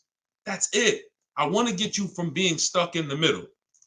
Go ahead, Dolan, shoot the next one up. People stuck in the middle lose money. Long-term buyers don't lose money. Great lease deals don't lose money. It's those people, if you're stuck in the middle, you're the one losing the most money, and we got to get you from being stuck. Go ahead, Dolan, shoot the next one and keep typing your questions, y'all. All right. This one's from Instagram. We purchased a car just under a year ago. Would like to release it and get something more suitable. Okay. Watch this. When you purchase a car, see, I'm always going to remind you of the unseen expense. When you see this, y'all know, if you've been on the show, if this is your first time on the show with me, type a 1 in the comment. Because I got to see if I'm refreshing people or if I'm actually teaching. First time. I don't want to say, if you're familiar with this, then you know this, when everybody on here, or most of you on here, are brand new. Okay, Susan, I see you. Justin, I see you. First time people, first time. Jay Malav, I see you. Okay, Sean, Go Entertainment, I see you. William, I see you. Christy, I see you. Okay, a lot of first time people on here. All right, so whenever you see me do this, picture, this is the unseen expense, depreciation. Let's explain this real quick. When you buy a car today for $30,000, what's that car worth tomorrow? For those of you who knew, you may not know, we got to type fast because I don't just talk at you, we have a dialogue. What's a car worth today? You buy a car today, what's it worth tomorrow? You bought it for $30,000, what's it worth tomorrow? Let's go. Could y'all keep tapping the screen on TikTok? Keep running those likes up, I appreciate it. As y'all tap that screen, y'all let TikTok know we having serious conversation over here and more people need to be here. Just keep tapping that screen, running those up. I appreciate y'all. Okay, so we got 29. That's not true, Sean Go Entertainment. But I want to let you know, you may have said that, but when you see the other answers, you'll understand. You buy a car today for 30, it is not worth 29 tomorrow. You lose about $3,000, $4,000 if you tried to go back and change that car. So this is answering this person's question who purchased a car just a year ago and would like to go and replace that car. $26,000, $24,000, $25,000. Depends on what the new market is. Depends on what this, but yes, you're going to lose probably 20% of the value in a day. In a day. In a year, you don't drive that car a year, you probably lose total of 20%. That's what you have to understand. You got to understand this car's value. I don't care what your payment is. Payment doesn't change the value of the asset. See, you've been taught, look at the payment. Get me out of this car, get me into this payment. That's why in the intro, some of you saw that video, the worst thing you could do in a car dealership. That video is really what introduced me to the world and letting people know payments can be manipulated, and we don't focus on payments. We want to focus on the asset, the value of the asset. So if you're buying a car, it's going down in value like this, whether you drive it or not. I give you a car today worth 30, you don't drive it 1 mile. Don't drive it 1 mile. I come up to you, I say, hey, Christy, I'm giving you this car, it's $30,000. Deshone, I don't need a car, I already have one. Yeah, but it's yours. Okay, I guess, but I can't drive it. All right, no problem. I come back a year later, you didn't drive that car 1 mile. Is it worth 30,000? Is it worth 30,000, y'all? Type fast. No. That's your intro to depreciation. So if you know that that car is going down in value, whether I drive it or not, what's happening when I drive it 12,000 miles? More, it's less, it's worth less, right? What's happening when I drive it 20,000 miles? It's worth less, right? Exactly. So you want to be aware of the depreciations, the unseen expense. So how the heck do we avoid the depreciation hit? One, you don't buy cars and replace them when they're losing the most value. You don't replace a car when it's losing its most value. Now, here's how you avoid the depreciation. You're going to keep long term. When you keep long-term, so who has a car outside right now?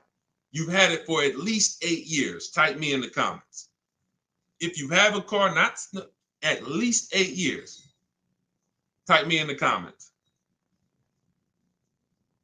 Now watch this. I see you, Simply Cam. Okay, I see you, Rob. 9. Okay, I see you, William. I see you, Jay Malone. Okay, could everybody hit that share button if you're getting value out of what we're doing? If you've been on a broadcast, this is what we do. No one's having these conversations with you. Share, because your friend will be mad if they find out you've been listening to me, using this stuff, saving money, and you didn't tell them, and they out here getting killed. Tag one friend, they'll thank you. When you consider the fact that those of you who are on here who said, Deshone, I got a car out there, I've had it for 9 years, 10 years, a year from now, that car is going to be worth about what it's worth today. That means you won. That's the long-term purchase. That's the keeper. You got to ask yourself, step one in my book. Step one in my book is the most important question. My book is called Cars from Home, 7 Steps of Saving Time, Money, and Avoiding Dealerships. It's a digital book because I update it as the market changes. 7 steps. Everything I'm going to teach you is out of those 7 steps. The first one is the most important question, which is, how many years are you keeping the car? If your answer is 8, then I created something called the 8-year rule. You should be buying your cars because your goal is to get to the point where you're like these people that I just asked. The book is in my TikTok bio. Somebody said, where can you get the book? It's in my TikTok bio, 75% off for 30 minutes, which normally $97, but for everybody on here, you can get it for 75% off for 30 minutes in my TikTok or my Instagram bio, or you can go to deshonsbook.com in the comment section, or you can scan the QR code if you're watching us on TV. So you have to really focus, unseen expense. See, why do I have to spend more time educating you on the unseen expense? Because it's the unseen expense. When you just said, when you just did this math with me and said, Dag, I'm losing money, and I haven't been trained to see the money I'm losing.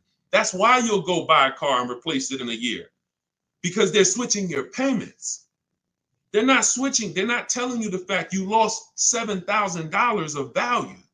They're just going to manipulate the loan, put you on a car payment you can afford, and get you to sign off on it.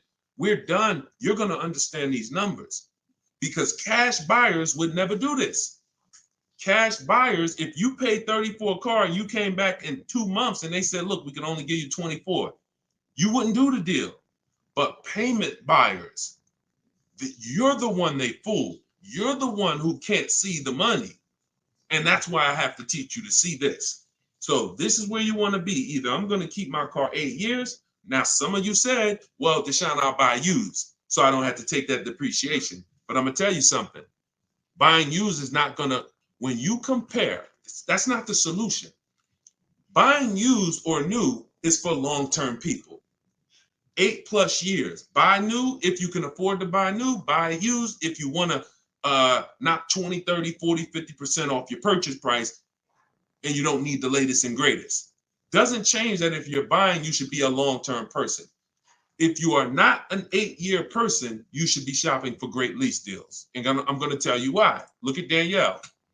Look at Danielle.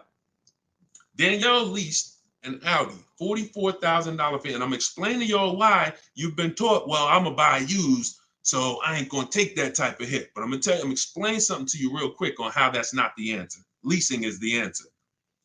She leased an Audi A3, $44,000 vehicle.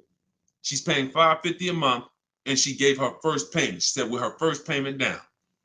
Now we're going to not use down payment anymore as a term. We're going to start saying total out of pocket. We want to eliminate down payment. Down payments can be flipped up. Sometimes you say, I'm going to put money down. They don't include your tax. So we like to use total out of pocket. But she gave him $550. She drove off. That vehicle, she's driving a brand new A3. Now I want you to picture this. Danielle pulls up to somebody who's driving the same exact car, but they bought it. Every $5,000, some of you know, is about how much a month. I talked about it a little while ago. some of you might have seen the video where I said it, every $5,000 on a purchase on a loan is about how much per month? Let's see if anybody knows. Okay. I can't wait too long. We got to type that $100. And again, I can't sit here and act like most of y'all aren't new to me. So I'm not going to assume you have even seen any of my previous broadcasts. So I'm just going to tell you the answers. Yes, Susan, $100. So it depends on the interest rate. 5-year loan, that vehicle right there, $44,000 will cost somebody about $950 a month. You see why we don't have to wonder why people have $1,000 car payments? It's not that hard to see. They're buying their cars. So now Danielle pulls up in her Audi. Let's stay with the scenario, right? Danielle pulls up in her Audi, 44. She's paying $550 a month. Somebody next to her pulls up in the same exact Audi, same exact car. They're paying $950 a month. Now, third person says, I buy a used one. And you can replace the Audi with anything. Doesn't matter. You could be a Rolls Royce. The scenarios are not going to change. Could be a Honda Accord. Somebody pulls up and they bought a used one. So instead of 44, let's say they got a good price on one. Say they bought one for about 28, 29. Found a good price one, 3 years old. So they're pulling up in a 3-year-old one. And what I just say, every $5,000 is $100 a month. So what's their car payment if they paid 29? Almost $600.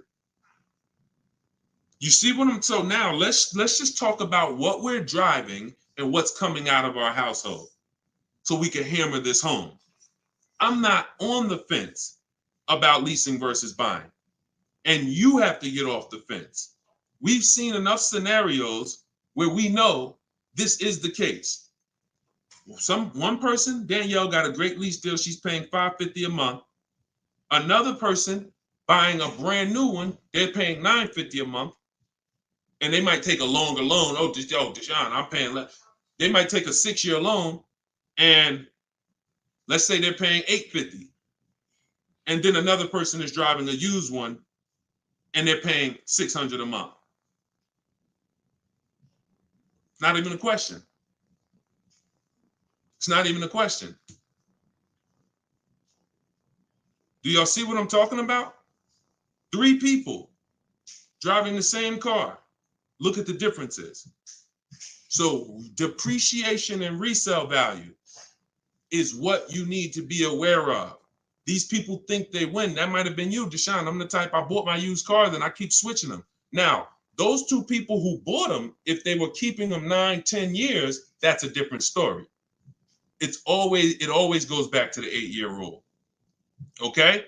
You must understand, if I'm keeping 8 years or longer, I buy. If I'm not keeping 8 years, I shop for great lease deals. Not even a question. And you'll be mad. You're going to be mad when you find out how much money you've been missing. Some of you probably getting mad now. Dad, I was always taught don't lease. Well, those people owe you some money. Those people owe you some money because they've cost you thousands of dollars. Go ahead, Dolan. Shoot the next one up. TikTok, does my credit have to be top notch to purchase automobiles with 0 down? No, it doesn't. It needs to, listen, when you are, hang on one second, y'all. Hang on one second.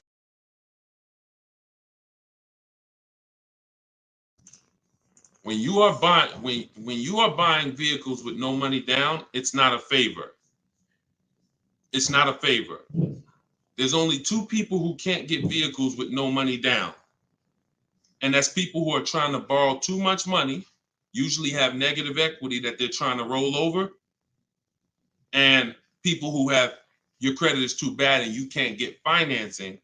But if you go through a company like Limbuzz, this is who we recommend in my book. I recommend this company, Limbuzz, who will work with people with challenged credit, then you won't have to deal with that. The whole point is controlling your own financing.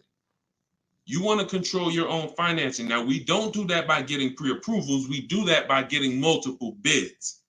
We do that by finding our car and then letting banks bid. I know you may have heard, yo, I don't want any hard inquiries. You don't want hard inquiries until after you found your car. Once you actually find your car, It's okay to get multiple banks to give you a hard inquiry, and they allow this. Experian has an article where they talk about the rate window. You can actually have multiple people run your credit in a short period of time, but no money down is not a favor. It's not something you did me a favor. It's definitely not a deal. See, because if I gave you a car, it's worth $50,000, but I charge you $60,000 for it, and then I say, but you don't have to do no money down. Is that a deal? I gave you a car, it's worth 50, but I charged you 60, but it's no money down. No, absolutely not. So no money down has nothing to do with a deal. The only people who can't get no money down are people who it's usually a case of you have too much negative equity. You're bringing over from your old car, and you're messing up the loan to value ratios. That's usually the cause, because a bank won't let you finance $40,000 on a car that's worth 30. They won't let it. Go ahead, shoot the next one up, Dolan. This one's from YouTube. Deshone, so does it make sense to get a car to have over? Oh, absolutely. Absolutely. This is all you should be doing. If you are a long-term person, listen, whose car is a keeper outside? You have a car outside, you've had it for 8+ years. Outside. This is exactly the goal. This is the goal. You want to actually be planning on that. Because when you actually have your car for more than 8 years, when you know you're going to keep your car for more than 8 years, you do things to make sure, like we do a longevity check. This is step 4 in my book. One of the things we do when we know we're buying a car we're going to keep, we got to go to Google and we got to see what the data is on the car we're shopping for. It's very simple. I type in the year of the car. Very important. You can't just type in Nissan Sentra, longevity. You got to type in the year, and then you're going to type longevity to see what the actual.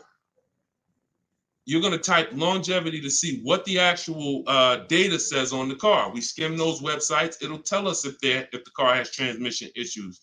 It'll tell us if people report that this car has, is reported to last not as long as most cars. So these are the things that we do to when we know we're keeping a car 8 years. But if you're not thinking about this, then you're not going to do the things to guarantee, because you could have a goal to keep a car 8 years, and then the car you bought is not known for lasting that long, or is not known for, being reliable at 8 years. So that's why it's the most important question right up front. It's not just for leasing versus buying. It's for programming yourself that this is a long-term thing. I want to make sure I get the right car. I'm not going to get a car that doesn't satisfy my needs and my wants when I know I'm keeping it a decade. You understand? That's the whole thing. But absolutely, plenty of people on here keep cars more than 8 years. But there's plenty of people who don't. Those are the ones who need to stop buying and start leasing. This one's from YouTube. So question, if a person is almost done paying the loan, is it smart to sell it? Wait, hold on. I want to read this right.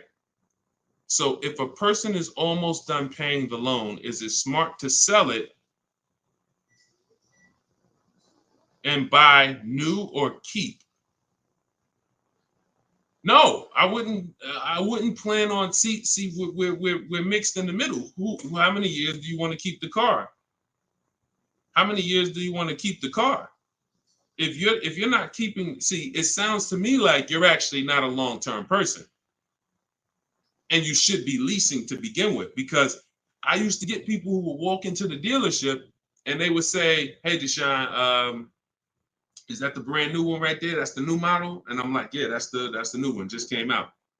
And they would say, "Okay, I got 2 more payments left, then I'm coming back to get that one."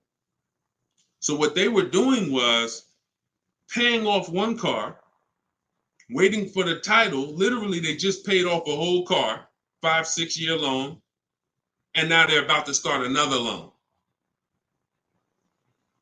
It is throwing money out the window.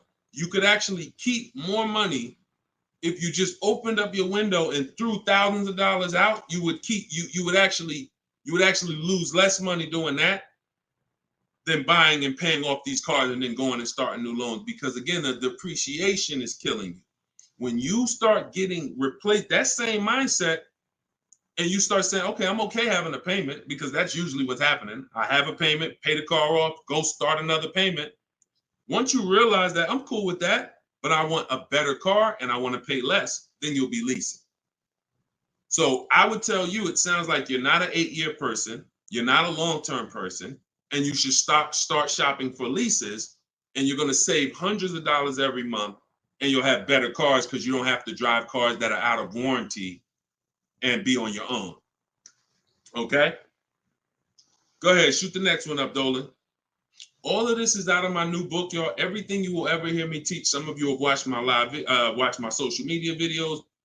All of it is based on a formula and a system I created for car shopping. It's a 7-step system for car shopping online. That's why my book is called Cars from Home, 7 Steps to Saving Time, Money, and Avoiding Dealerships. You can all get your copy. You can get your copy for 75% off for the next 30 minutes in my TikTok bio, in my Instagram bio. It'll be in your inbox. You can use it immediately. And not only immediately, you use it for the rest of your life. Because the reason it's a digital book is because I update the book regularly.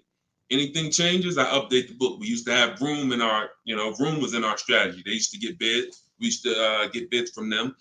They went out of business a couple months ago. I went right in, I updated the book. I didn't have to say to everybody, hey, guys, you got to get volume 2 of my book, because Vroom's no longer there. So a digital book allows me to continually update and keep things fresh. So you can get your copy for 75% off in the comment section. Or you can go to my TikTok bio or Instagram bio. 30 minutes, then the price goes back to $97. Eric Pitts, this one's from TikTok. Can I use the bidding to refinance a car loan? I have good credit now. 100%. 100%. They give you a window. Now, you should only need 2 days, tops. You Google every single, and let's talk about refinancing. Let as many people bid as possible. You got a window of 14 to 45 days. You'll be way under that. It'll weigh as 1 inquiry when you finalize the loan. It'll weigh on your credit score as 1 inquiry. But you must do it because, y'all, why do you think there's companies that just want to loan us money? The money business is very lucrative. There's companies and banks and credit unions that only want to loan us money. They don't sell cars. That should be a hint. There's a lot of money in lending. So what we need to do is take shopping our loan rates seriously. We separate our transactions. So listen, let's stay focused here. You're gonna now call your bank. You'll either go on their website, your credit union, or go on their website. You're gonna look for online lenders. Go on their website. You want as many people as possible competing to make sure you save all the money. But I'm going to give you a very important caveat here that you want to keep in mind. Everyone that loans you money wants to loan you more for longer. The longer you have a loan, the more money they make. So what they're going to do is they're going to show you what it looks like if you take a long loan. You've already paid for a year or 2. I don't know how long, but you've already been paying for some time. Once you take another long loan, now you've essentially defeated a little bit of your purposes because you're going to give some of that money back in interest. Take the shortest loan that you can afford the payment on with the new interest rate. So if you were paying, let's say you had a 6-year loan at 11%. When you refinance, don't refinance into another 6-year loan at 7%. Refinance into like a 4-year loan at 7%. Whatever that payment is that you say, all right, I could afford that payment. Because they're going to try to sell you on the low pay. Well, if you do 6 years, you could pay $300.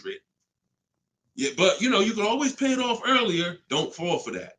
You want to make sure you look at what's the lowest, shortest term with that new interest rate so you can get that loan out of there faster. Okay? That's how you do it. Good question. Shoot the next one up, Dolan. All right, so this one's from YouTube. Milton. So back in 22, I purchased my dream truck. 2023 GMC Denali, brand new. I don't depend on trading it, and my monthly payment's $1,095. Let's not forget the truck is $83K. Am I paying too much money. Well, I don't know how long the loan is. So you could be paying $1,095 for 8 years. You could be paying $1,095 for 5 years. You see what I'm saying? So that's why payments are not always the important payments. How much did you pay for the truck? You understand? See. It's the price of the vehicle that we focus on, not with leasing. I don't want to see what you got to be. And this is why I want you to have my book, or you got to be locked into what I'm saying, because I'm talking to a lot of different people on here, and your scenario is not another person's scenario. So you can't hear what I'm saying when I'm talking to Milton about purchasing and think, well, I'm shopping for a lease. He said, don't focus on payment. No, different. Okay. So when we're talking about purchasing, the most important thing is how much we paid for the asset. Now, I don't know what you paid, and I don't know how well you shopped. I don't know. So there's no way. And here's the thing. The way we buy cars is by design. We don't know. When you start getting bids and it's done, I'm going to just assume, let's just say, I'm not going to look at your deal and dissect it, because I don't have enough information to do that. And plus, if the deal wasn't good, what good is it me what good is me? It's your dream truck. What good is it me? I mean, what good am I going to do telling you overpaid for it anyway? So let's not ask questions that could lead to hurt feelings and long-term remorse for our dream truck. But for the rest of you who are shopping, and for the future, because Milton, your family's going to shop, you're going to shop again in the future. The way you've been taught to shop guarantees you never have price assurance. Price assurance means I don't have to ever ask if I could have paid less, because I got bids. Negotiator, if you're not a good negotiator, type me in the comment section right now. Deshone, I'm not a good negotiator. I hate it. I don't like it. I'm an introvert. It's not for me. I feel like I always get the losing end of the stick. I just feel like, people take advantage of me. I'm too soft-spoken, whatever reason. All right, Susan, I see you. All right, Christoph, I see you. All right, Jay, I see you. Okay, so when we look at negotiate, I'm a good negotiator. I did it for a living. But one thing I know about negotiating, and why I will never shop this way, and I don't want you shopping this way, is because you cannot get price assurance. You can't guarantee you pay the least price when you're negotiating one-to-one. When you go into the supermarket and you see you're getting spaghetti sauce, there's 7-10 companies trying to sell you spaghetti sauce. They're all like, hey, hit me this week, Prego, I'm on sale. Vitellini, I'm on sale. Hey, Ragu, it's they're competing. Everyone competes for our business except car dealers. Everyone wants to compete. So the reason why we can spend money on these other items and we never have buyer's remorse is because we've seen so many options. Y'all get it? We've seen so many options. I knew I didn't overpay.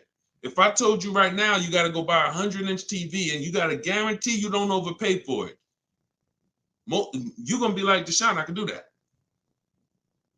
Why? Because you know where to go. I'm going on this website. I'm going on this website. I'm going on this website. I'm going to guarantee I get the best price on the TV. I'm telling you, bring that same thing to your car shopping. That'll eliminate your buyer's remorse. That'll eliminate you ever asking, did I get a good deal on this? Hey, did I overpay for this? Hey, could I save more money on this? Get multiple offers eliminates it. And there's no other way to eliminate it. Okay? So don't worry. I'm sure you did well, Milton. Enjoy your truck, man. And just know that whatever, I'm going to get better for next time. I'm going to make sure my family knows that they never got to ask this question. Every vehicle I buy, I'm going to make sure that I get bids, multiple dealers. I'm going to get enough bids to guarantee that I teach to get 5. In my book, I have a strategy, 25 to 5 shopping strategy. This is for new cars and leases. We connect with 25 dealers online. You're using all my scripts. You're using everything I tell you to type, copy and paste in my book. And you're going to get at least 5 offers, 5 to 7. Once you get those offers, you're going to see about a $3,000 to $5,000 spread minimum. Now, if you take somebody like Kimberly, now Kimberly's spread was $20,000. This is Kimberly. She emailed me. She's in our private community in my private coaching program. She said, "How do I respond back to this? I don't want to get mad." She responded via email. You see, the MSRP on that vehicle was $86,961. She got a Maserati. Selling price was $66,261. $20,000 discount. This is why we don't get happy about any discount until we see all the offers. Because if she would have saw a $10,000 discount, Deshone, I'm saving 10 grand they're offering me. Okay. Is that the lowest bid? Well, no, I mean, but I just walked in, the dealer said they're going to give me 10 grand off. See how we can lose? We don't know what the bottom is, but when she gets her 5 to 7 offers, now she ends up saving 20 grand. It's different for every car, but if you don't get 5 to 7 offers, you won't truly know the bottom, and she's guaranteed. She has that price assurance. So we got to get bids. You could do it my way, which is the easy way, 60 minutes from home, using my scripts for new cars and leases. Different strategy for used cars, or you could do it your way, which is calling around, stay in your house, call, talk to some sales managers, get 5 bids. It's up to you, but you get my book for 75% off. Get your copy, 75% off in my TikTok bio, and you'll have all my scripts. You use them for the rest of your life. All right, go ahead. Shoot the next one up, Dolan.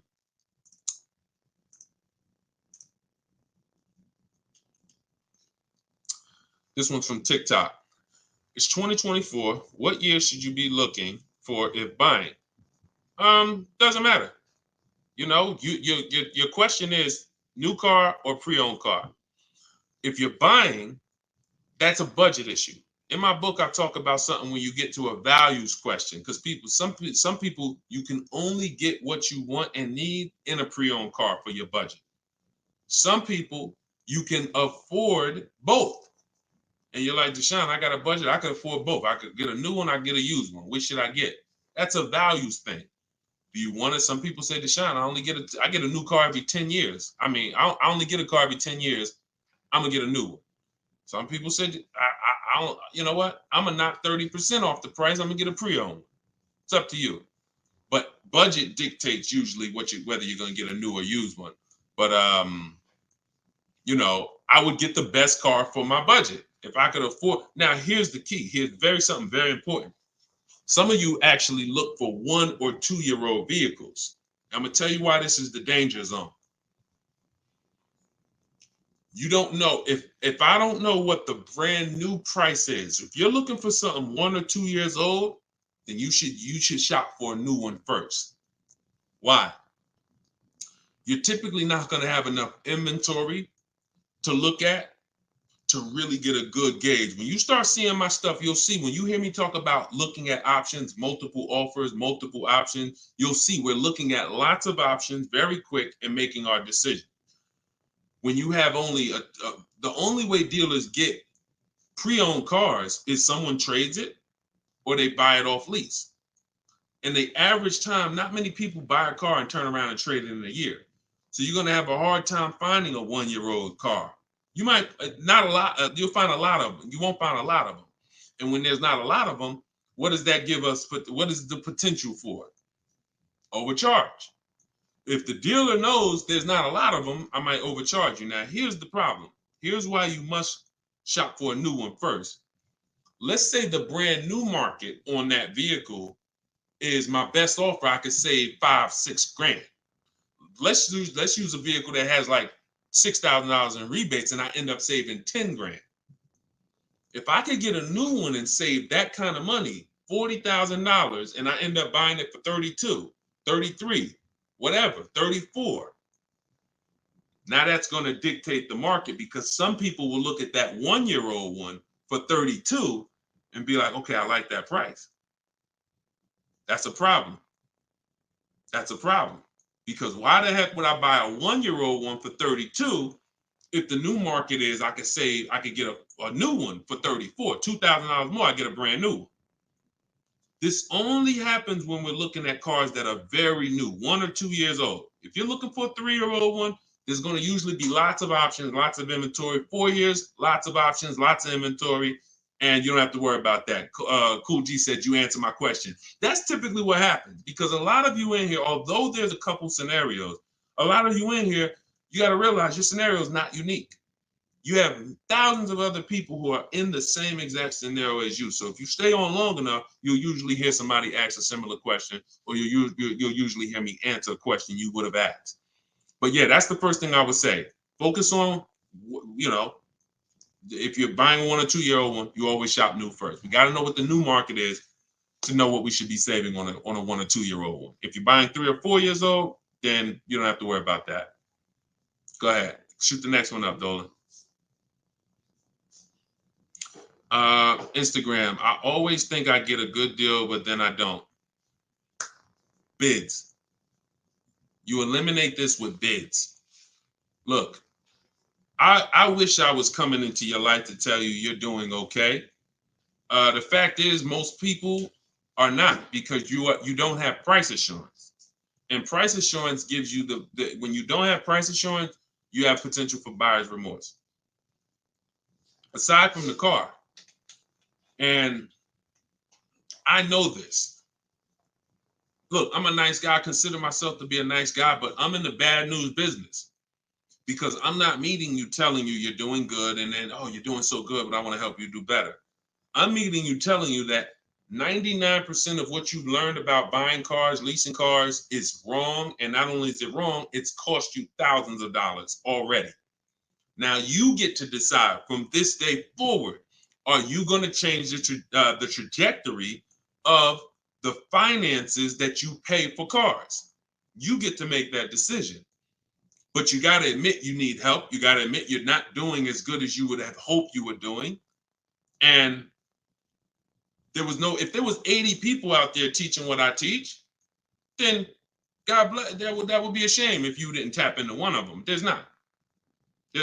I'm one of the only ones that teach in this way. A lot of the stuff that I teach, I created it based on math and looking at thousands of scenarios, leasing scenarios, buying, people who buy their leases and creating and seeing where these people get jammed up. And now that information is available for you now. But in order for you to actually win, you have to admit that I need that. So if you think you're doing bad and you're like, yo, I'm done doing bad, this guy is here. He helps people. He's got proven track record. I got over 2 million followers on social media. I'm a very public person. We've been around for 3 years. If my stuff wasn't working, you would have heard it by now. But we have hundreds and hundreds of people, if not thousands, that have actually used what I teach to eliminate that statement you just made about, I think I got a good deal. You're going to sit at home, you're going to make people bid for your business, and you are going to know every single time that you paid the lowest price for the car, that you got the best interest rate, and that you got the most money for your old car. That is what we're going to do. All right, but you take the action. You could tap into live videos, or you could say, Deshone, I'm going to get your book. It's 75% off. It's a digital copy, which means anytime something updates, I update the book, and you got the new version, and you got all my strategies of how to car shop from home for the rest of your life. All right? I hate to see that, but I'm doing what I'm supposed to do. You see what I'm saying? I hate to see those messages, but I know I'm doing everything that God has put me here to do to stop those messages from coming. The rest is on you. All right? Go ahead, Dolan. Shoot the next one up. This one's from TikTok. I owe $20,000. Paid off interest, 6% APR. Do you recommend to refinance?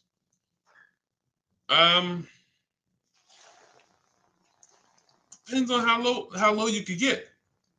You know, rates are pretty high right now, but you know, I mean, maybe you don't go through the hassle of refinancing to save, you know, half a point.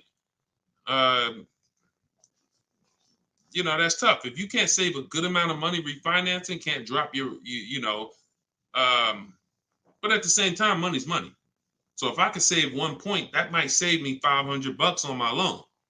1 point on my interest rate might save me $500. So, I wish it was a site that shopped. In fact, we maybe in the future there will be. We're working on creating something like this where you actually can, have these banks just automatically tell you through a soft credit approval what the rates would be, so you don't waste your time. But that's tough, especially because we're in a season right now where rates are high. So I mean, you might find out that you based on where rates are right now, that's actually a pretty good rate. In which case, it wouldn't make sense to refinance. I wish it was easier. Trust me, some stuff I wish was easy. The products don't exist. The websites don't exist. So anytime y'all see me talk about stuff like that, like, it's because these things don't exist yet. And, one day we hope to create them. Go ahead, shoot the next one up, Dolan. Great question. Great questions today. Absolutely, Mac. Yes, it would be great. That's why we're working on creating it. Okay. Yep. Come on, keep typing. We got a good we got a good amount of time left. We're going we'll probably stay on for another 15-20 minutes or so. When is the next time? Oh, when is the best time to purchase a car? Eric, I'm grateful for this information. My pleasure. That's what I'm doing. And listen, shit, look, could y'all run the likes up on TikTok? Tap the screen. If you're getting value out of this, before we answer this question, if you are getting value out of what we're talking about right now, type a $. Type a $sign if you're getting value out of what we're talking about. Y'all gotta understand something. Your people are out there suffering. They're losing. Look, in a nice way, I'm telling you, and you are saying to yourself, the more you hear me talk, the more you're saying to yourself, Dad, I've been doing this thing I've been doing this thing wrong. You were taught that. So you saying to yourself, if I haven't been doing half the stuff Deshone is talking about on this broadcast, I could only imagine how much money it's costing me. That's all going through your mind. That's fine. But you're in a place where you can now take action and change. Your friends are out there right now at car dealerships losing. This broadcast doesn't grow unless you tell them. Unless you tell your coworker, hey, you buying a car? Hey, you go to Deshone the Auto Advisor page. He does these live shows. Get your questions answered. This is where we have to get to.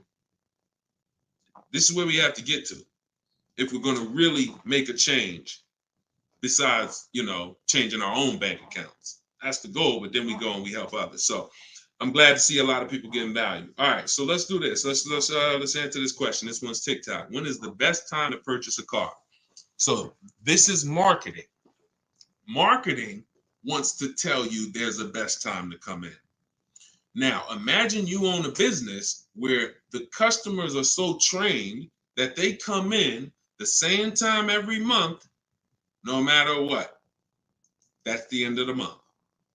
So the car business has, through years and years of marketing, told you the end of the month, the end of the year, best time to buy a car. Imagine that. You got a barbershop and everyone knows end of the month come in, you just get a line out the door. But the fact is, there's no better deals being done that day than shopping multiple offers throughout the month. Here's why. They've told you, well, dealers want to make their numbers. Well, dealers are trying to make their numbers from day one. And when they see, we used to look up sometimes and we knew we had to do 250 cars for the month, 325 cars for the month. We look at the books, it's the 9th of the month. We only got 30 cars sold. What do you think is happening? We're getting a little nervous. We're not pacing to hit our numbers. Opposite end, I've seen months where we are ahead of schedule. What does that mean? We might hit our numbers on the 27th of the month, the 26th of the month. It doesn't matter. The best dealers are trying to hit their numbers throughout the month. So when it's the 9th of the month and no one's in the dealership and no one sold the car today and this daggone tumbleweeds going through the showroom and everyone's praying for a customer, What do you think happens when a person reaches out then and says, hey, I'm looking for a car? But marketing tells you otherwise. Marketing says no matter what, coming at the end of the month. So there is no best time to buy a car. Here's what I would tell you. There's a best time to be in the market. In my book, I teach something, and I always teach this: 2 dates. Your no later than date and your as soon as date. No, as soon as date is the soonest day you can accept a deal. The soonest date you can accept a deal, that we call that you're in the market. That's step 5 in my book, in the market. Looking at offers on websites, ready to take an offer down if it looks good. If a bid comes in and it wins, we're in the market. We don't do that until we can accept an offer. Now, once that's done, once we've established our as soon as date, we need to ask ourselves, what is our no later than date? Your no later than date might be end of the year. You might be saying, I got a kid going to college. I got to get a car by the time they go in the fall. You might be saying, I get a car by end of this month. That's your no later than date. Now, the time in between those 2 dates, that's our leverage. Because this is how long you can say no. This is how long you can look at offers and say, no, sit at home, using the way I teach you. Look at used cars, look at the used car market. Look at the new car offers. Look at the lease bids you're going to get, the quotes you're going to get. No, you know what? I'll reach out next month to see what the programs are, because programs change every month. Used car trends change every month. So when you're in the market early, there's so many benefits. Car not coming for 6 weeks. I want a black car. It won't be here for 6 weeks. A person who's coming in the dealership today and they need a car today, they can't get that car. You can't. So being in the market early allows you to establish contact with dealers. If you're shopping for a new car or lease, establish contact, get bids, look at offers, say, you know what, I'll follow up next month. It also allows you to be top of mind when somebody's sitting in their car dealership and they're like, look, all right, y'all, we're behind on the numbers. Anybody who makes us a reasonable offer today, we're accepting it. Now, every salesperson goes and looks at who they've been talking to, who couldn't get them to buy with the first offers. They couldn't get them to buy when they was trying to take shots. Now they're like, okay, hey, look, hey, Chris, man, are you still in the market? Look, I could do that deal now. Hey, we need a deal. See, when you take advantage of what I'm telling you and you start to understand these 2 dates, that's in my book, and that you'll hear me talk about, you'll understand that sometimes our best deal doesn't come in the first month. When I was shopping for my mother's Mazda 3 years ago, when she got her lease, I entered the market in October. I was looking at the offers. I didn't like them. Next month, I looked at them again. Didn't like them. December came. Dealer I've been talking to said, hey, this is the new programs. Hey, I got this car. This is what I could do. We got a deal. Couldn't do that if I waited until December to come into the market. Couldn't do that if in October, I needed a deal. So there's no best time, in my opinion, to shop for a car because, as I said, beginning of the month could be a great deal. End of the month could be great. Beginning of the year, when you're talking to multiple dealers, somebody's going to say, I need to sell a car immediately. That's why we do this from home. But the best way to buy a car, in my opinion, is to know these 2 dates and to use that time in between those 2 dates as your leverage to say no. All right? Look, I can't give you short answers. Look, I'm a put that one up. We're going to go to that question now. We're going to go to this one on Instagram now. But understand, this is why we have been losing short answers for major 5-figure items. Got to give you the long version. Because once you learn it, once you see This is repetitive. Once you get one car, two cars using the cars from home strategy, you're going to see. See, that's why when the first time you use this stuff that's in my book, first time you use the car from home strategies, whether you're using them manually or whether you're like, Deshone, I want to use exactly what you say, your scripts, I want to do it your way, doesn't matter. Once you see, I do this over and over. Your first deal might take you 90 minutes, 2 hours, because you're just learning which websites to go to. We don't go, if you don't see me say go to this website, don't go to it. It's a waste of time. But once you see, you're gonna be like, okay, rinse and repeat. You'll go from getting cars in 2 hours to 90 minutes from home to 60 minutes from home to me, I can get any car I want. I can find out the best deal in 45 minutes. Copy and paste, copy and paste. My Infinity truck I got took me, once we decided what we want, I spent no more than 60 minutes online to make sure I got that vehicle, save 42% off the price when it was new, 3 years old. So this doesn't take you long. That old way that you were programmed to use, that takes you a long time. That's headache. This is 60 minutes from home. That's what I want for you. Go ahead, shoot the next one up. Shoot that Instagram question up, Dolan.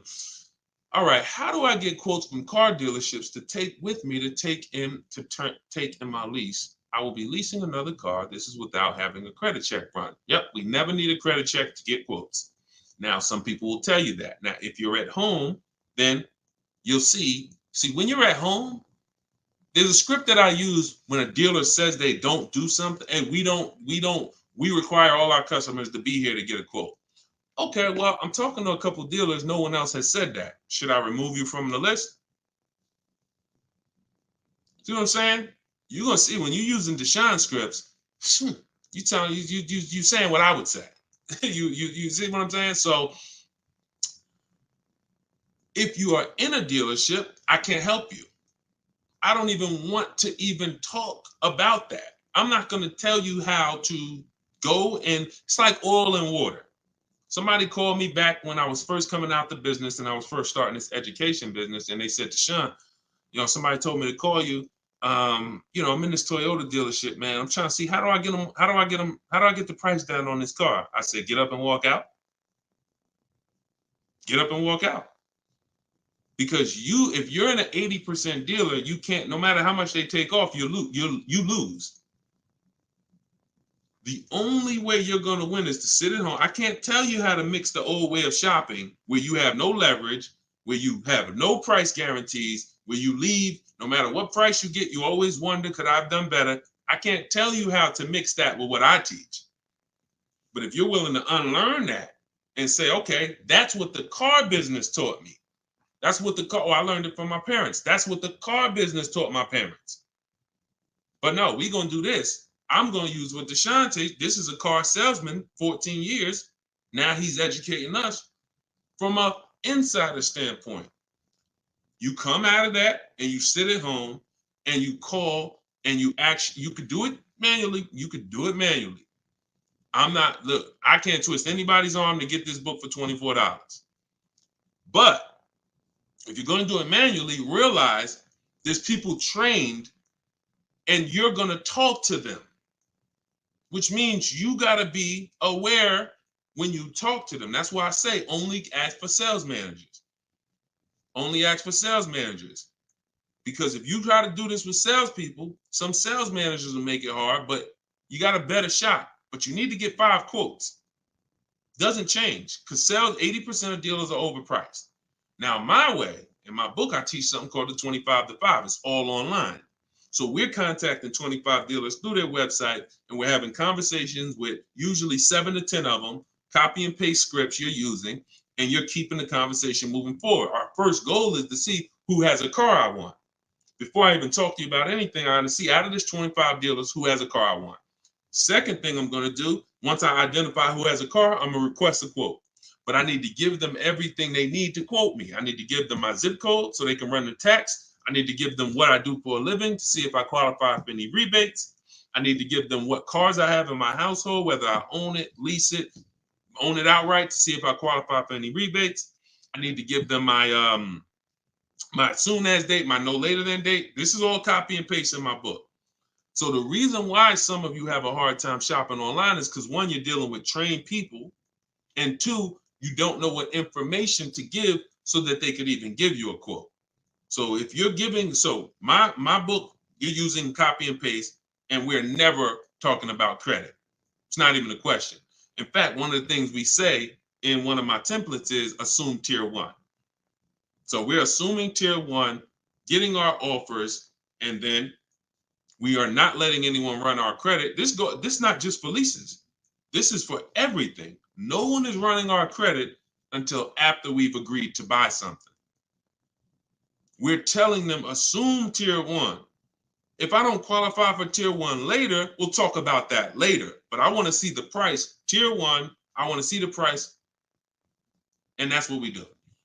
But never let, if you only way you'll fall for that is if you're in dealerships. Oh, I need to run your credit. You know we can't give you a quote. You run into the wrong salesman who don't care. He'll say anything. She'll say anything. Well, I just can't, we can't give you a quote. We don't know what you're gonna qualify for. Yeah, you could assume tier one. Yeah, but we had people come in and say assume tier one and they just mess it up. So we like to not quote without a credit. You're in the wrong dealer. You see what I'm saying?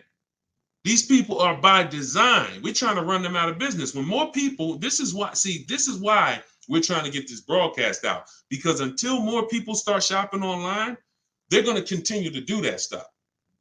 See, as more people shop online incorrectly and walk into dealers, they can get away with doing this stuff. But when they know 600 people are going to walk in their dealership over a weekend, Friday, Saturday, Monday, holiday weekend, President's Day, we're going to get 600 people walk in. Why would they change? Would you? Unless you're just a person of ethic, why would you, if you got a business where 600 people come in the door, why would you change? But when we start shopping online and that 600 goes down to 400, and then that 400 goes down to 200, and they see that we used to get 200 inquiries online, now we're getting 700 inquiries online. Now everything's gonna move to we gotta do this online thing properly, or we're not gonna sell cars. That's why the future of if you really want to enjoy car shopping, you need to tell friends about what we're doing. Because the more people that shop the old way, it hurts us that are shopping this way. Doesn't stop us from getting great deals. We just got to continually weed through these car dealers because they're like 80% of our people coming in shopping the old way. So, all right, go ahead, shoot the next one up, Dolan. Great questions today. All right, this one's TikTok. I want to buy my sister's car lease after it's done in July. Is that possible? Nope. Your sister, I'm gonna tell you why. This is a common question. Some people want to buy, some people want to, buy their lease and give it to their family member. The family member can't buy it directly because only two people can buy a lease. When you buy your lease, there's only two things there's only two types of payoffs. A customer payoff, which is for the customer, and a dealer payoff, which a dealer could pay. That's it. There's not a third part. So what would happen is they would have to buy the car and then sell it to you. And if there's a loan on it, that's going to be, it's going to take a little time. It's not impossible. It's essentially a private sale. They're buying it, paying the loan, going to buy the lease out, and then they're going to write up a purchase order, and you're going to get a loan. You're going to have to get you're going to essentially have to get a private party loan to buy that vehicle from them, when you could just go and learn to get your own great deal on a used car. See, why, if it was easy, then go do it. No problem. Buy my sister lease. But if I just told you that it's not easy, it's a lot easier for you to just learn to get your own great used car deal, then that's what you should be doing, in my opinion. Because that other way, I just told you what it's going to take. All right? Go ahead. Shoot the next one up, Dolan. All right. Keep them coming. We got a couple more minutes. Let's go. When will you be live again so I can inform my people? Mike, we're working on getting a link in my bio where you could actually just go to that link and get a notification. You'll see it on a calendar. Hopefully we'll have that by the end of the week. And you'll be able to just be aware. Right now, only the people on my email list are going to be notified. But yeah, hopefully in the next about a week, hopefully in the next couple of days, we'll be able to have that. Where you'll be able to see the calendar and join. All right, so just stay close. Stay close. This is all stuff we're optimizing day by day. Every day we're optimizing this, so just stay close. All right, go ahead. Go ahead, Dolan. All right, TikTok. What if I buy at a lower interest rate with a longer term, but make extra payments monthly? I mean, if you have the discipline to do that, I think if you're at, I teach something called the rule of 72 in the 10th birthday. What does that mean? We don't take a loan longer than 72 months under any circumstances, and we have the car paid off by the 10th birthday. So we're not going to take a car that, give you an example, why does this rule exist? Because I've seen all the bad scenarios that I've seen, or most of them, exist when people have loans on a car that's older than 10 years, or they have a loan that's longer than 7 years, 8 years, And so when you typically have a car that is, you want to get to a point where the car is paid off so that you can put money to the side for incidental emergencies, repairs, maintenance. If it's 7 years down the line and you're still making a car payment, especially if you bought a used car, the car is, 11, 12 years old at this point, you typically could run into issues. And also we don't have any, it's a lot of people on here. Would anybody on here take a 50-year mortgage? Would anybody on here take a 50-year mortgage? Anybody? No, I see. No volunteers for the 50-year mortgage, right? Why? Why? Because you already are aware. You see that? Every one of you said no way, nope. You already are aware that when it comes to home buying, there is a limit. You're trying to force this. You're trying to force yourself into this house if you got to take a 40-year mortgage. 40-year mortgages are available. 50-year mortgages are available. But we know it's inherent already that if we got to take a 40-year mortgage or 50-year mortgage, we can't afford that that house. We don't have that for cars, which is why I looked and I said, okay, super conservative people take a short loan, 3 years, 4 years. You typically, there's not enough data that proves that you need to take a loan that short to actually avoid problems. You pay a little more interest, 100%. So you always take the shortest loan you can afford, but I'm talking about problems with the vehicle.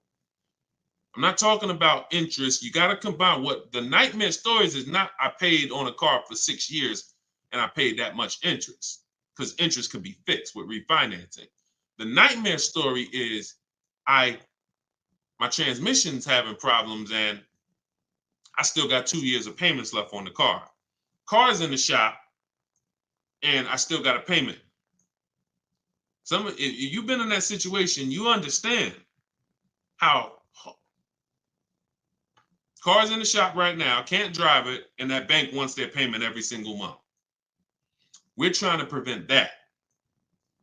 And we're trying to prevent you getting to a point where you can't put enough money to the side to make sure if God forbid something happens to the car, you have the money, you have the cushion. So we use a safe marker, which is 6 years. But we combine that with the age of the vehicle, because I've seen people buy a car knowing they can't afford it, but they're buying an older one. Deshone, I want to get that BMW. Deshone, I want to get that Jeep, that new Jeep. Deshone, I want to get that whatever. Okay.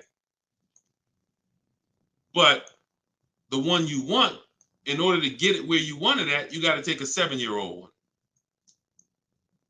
7-year-old one, you need to pay cash for that vehicle. Why?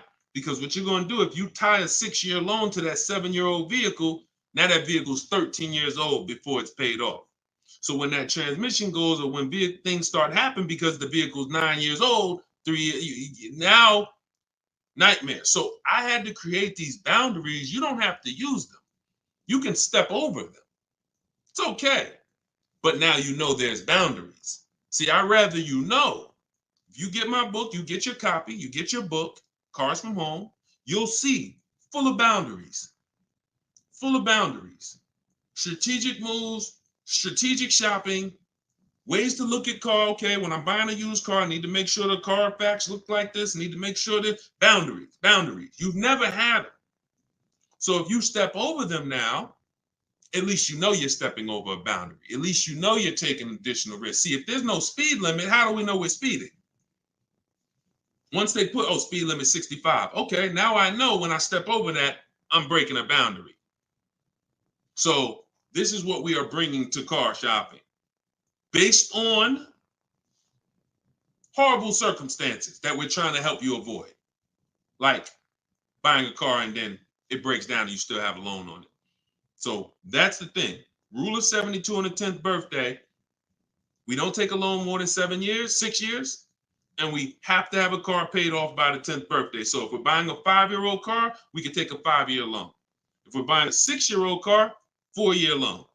If we're buying a 3-year-old car, then we can take a 6-year loan.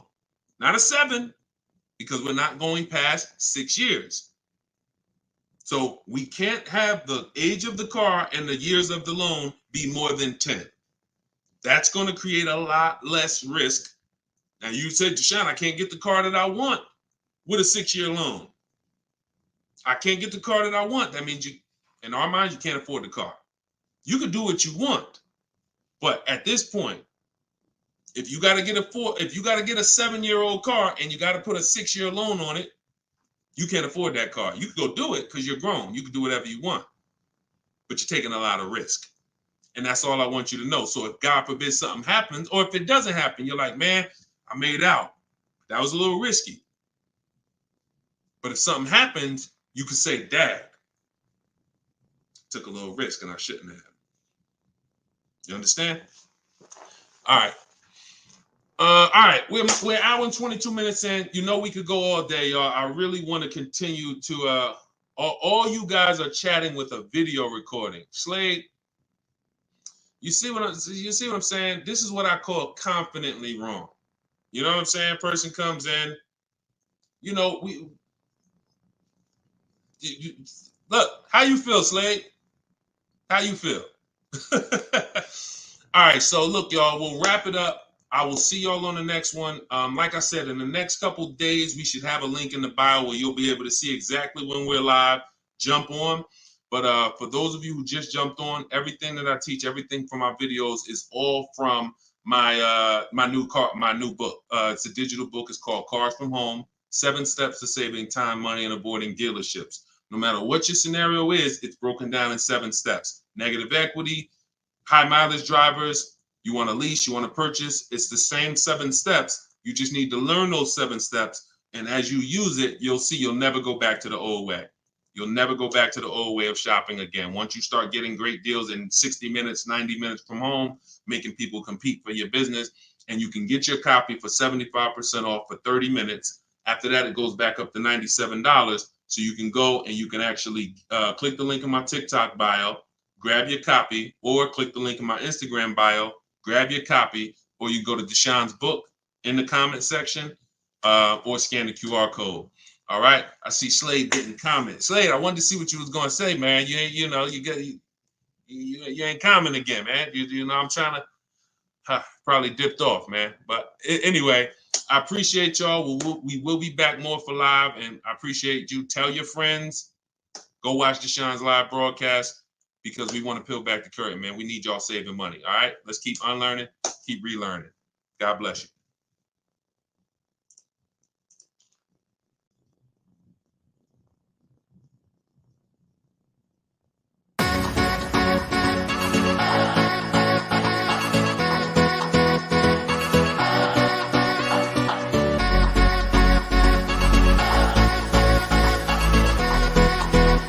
The worst possible thing you could say when you walk into a car dealership. I spent 5 years with Mercedes-Benz, 5 with General Motors, and the worst thing a person could say when they walk in is, if you could just get me to this payment, we got a deal.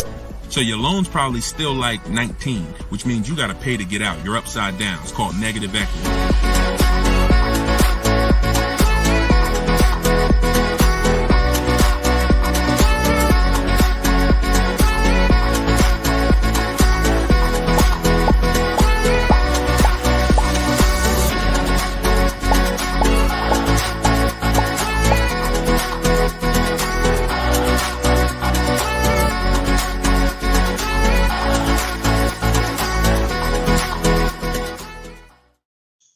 Welcome to episode 3 of Car Shopping Questions and Answers. I'm your host, Deshone the Auto Advisor. I am the author of Cars from Home, 7 Steps to Saving Time, Money, and Avoiding Dealerships. I'm also the creator of the Cars from Home video library and the Cars from Home Insider Coaching Program. We do these shows at 12 Eastern Time and 3 Eastern Time live, Monday, Tuesday, Thursday, and Friday, so you can tell your friends. That's when I'm live. We do rebroadcast these shows throughout the day. So if you miss them, you could always catch the rebroadcast. But we're live right now on all 4 platforms. If you're on YouTube, please hit the like button and subscribe if you want to continually get the best car shopping information from an insider. I left the car business in 2020 after 14 years. And now what I do is show you how to car shop strategically from home and how to get great deals in as quick as 60 to 90 minutes. So start typing your questions. I got my man. I see you, Just Blaze. Great to see you. I see you, Alexia. I see you, Jesse. Start typing your questions. We're going to have my man Dolan, who's moderating in the background. He's going to bring all these questions in from all 4 platforms. So, oh, by the way, the show is sponsored by my new digital book, Cars from Home, 7 Steps to Saving Time, Money, and Avoiding Dealerships. You can get your copy for 75% off as part of our launch in my TikTok bio, in my Instagram bio, or you can click the link, Deshone's book, or scan the QR code. Let's throw that QR code up for them, Dolan, so they can actually see it if they're watching on a television. And let's get down to business. We're going to be here for about an hour. I'm going to try to get through as many questions as I possibly can. So whenever we get the first one, Dolan, you can throw it up on the screen and let's get busy. Shout out to the sharers too. I appreciate everybody who tags friends and invites people to the broadcast. We really appreciate you. Is there a different approach for no trading? I have a very old used car. Absolutely. So you can skip that step. So many of you know that step 2 in my process is to do an equity assessment, but that's only if you're replacing a car. The reason why you must do an equity assessment is because sometimes you'll find out your car either has equity or if it's paid off, it's worth a couple $1,000s, in which case that goes into your budgeting. Now, you might put that money in your bank account and make your new car deal with no money out of pocket, or you might choose to apply a portion of that or all of that to your next transaction. But what I don't want you to ever do is wait until you get to the dealership that you're going to get the car from and then let them be your first offer on your current car. So if you don't have a car that you're replacing, then you would simply skip that step. You wouldn't skip step 1, which is the most important question. This is when you're asking yourself how many years you're going to keep the car. But you skip step 2, the equity assessment, because you don't have a car. Now, in your case, if you have a very old car, you still probably want to list that car on Facebook Marketplace because it's still worth something, unless you just want to keep it around your household. But if you don't have a car to replace, then you would simply skip to the budgeting step. And in which case, when you decide whether you're buying or leasing, you would be moving towards your budgeting, whether you're leasing and assessing how much the car you're going for should lease for, or whether you are purchasing and you are budgeting to see how much car you could afford based on whether you're going to pay cash or based on whether you're going to get your loan. So that's just a step you skip. Great question though. Okay, go ahead, Dolan, shoot the next one up. Does MSRP include all of the dealer fees? No, it doesn't. MSRP on a new car. Could y'all keep running those likes up on TikTok? Welcome to the new people. Type your questions. We're live. It is like we're 100% live on Tuesday. So start typing your questions and we'll get to you guys. But start tapping the screen so we can shoot those likes up and let TikTok know that we're talking serious business over here. Thank y'all. I see y'all running them up. Okay. Does the MSRP include all dealer fees?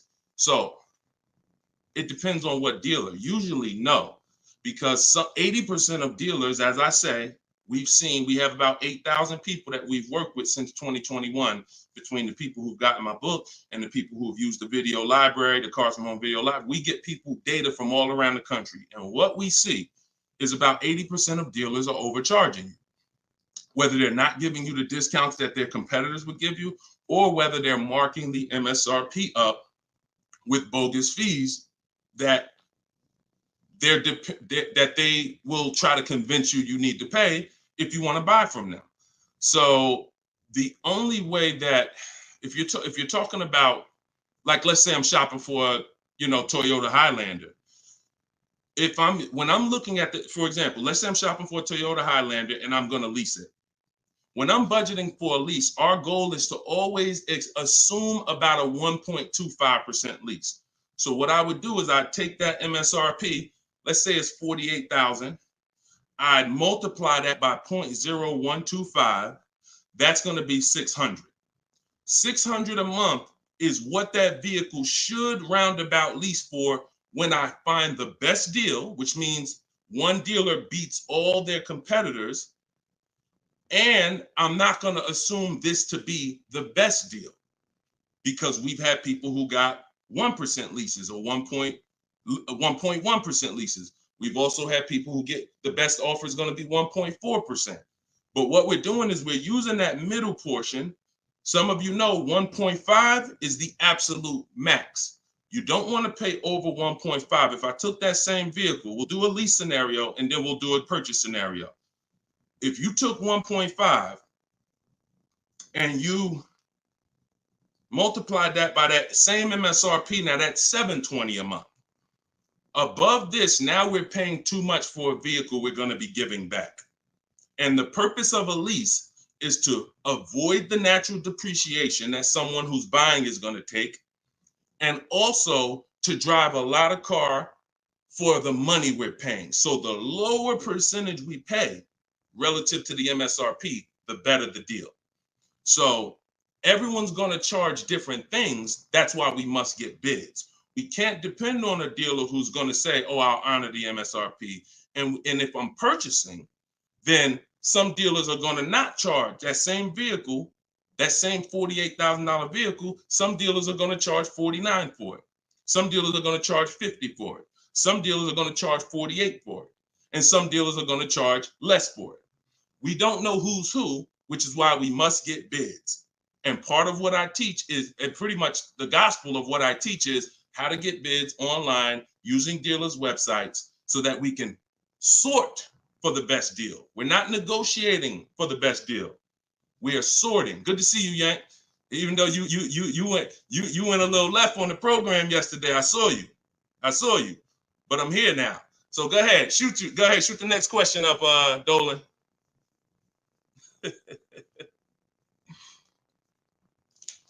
Okay, this one's from YouTube. Brandon, I have good credit, but for some reason they always tell me I need a cosigner. How do I get around that? If you're purchasing, you want to control your financing first. So I wouldn't let the dealer tell. If you have good credit, what you should be doing is you should be purchasing your car, locking up your best deal, and then coming home. And this is for all of you. Who's going to be purchasing a car? Who's going to be purchasing? Now, if you're not keeping your car 8 years and you're new here, then you're going to find out that you should be leasing. But for the time period, I'm just going to base it off of what you know already. Who's going to be purchasing a car? Type me in the comments. Matter of fact, I need to see Instagram because I can't even see. I know, Dolan, you can see it, but I need to see Instagram as well. Hold on. While I'm doing this, y'all type if you're going to be purchasing. Okay, I see you, Brandon. All right, hold on one second. Let me get to Instagram. All right.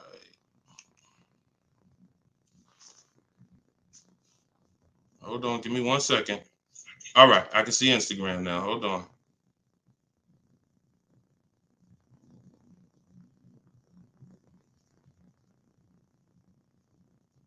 Give me 2 seconds.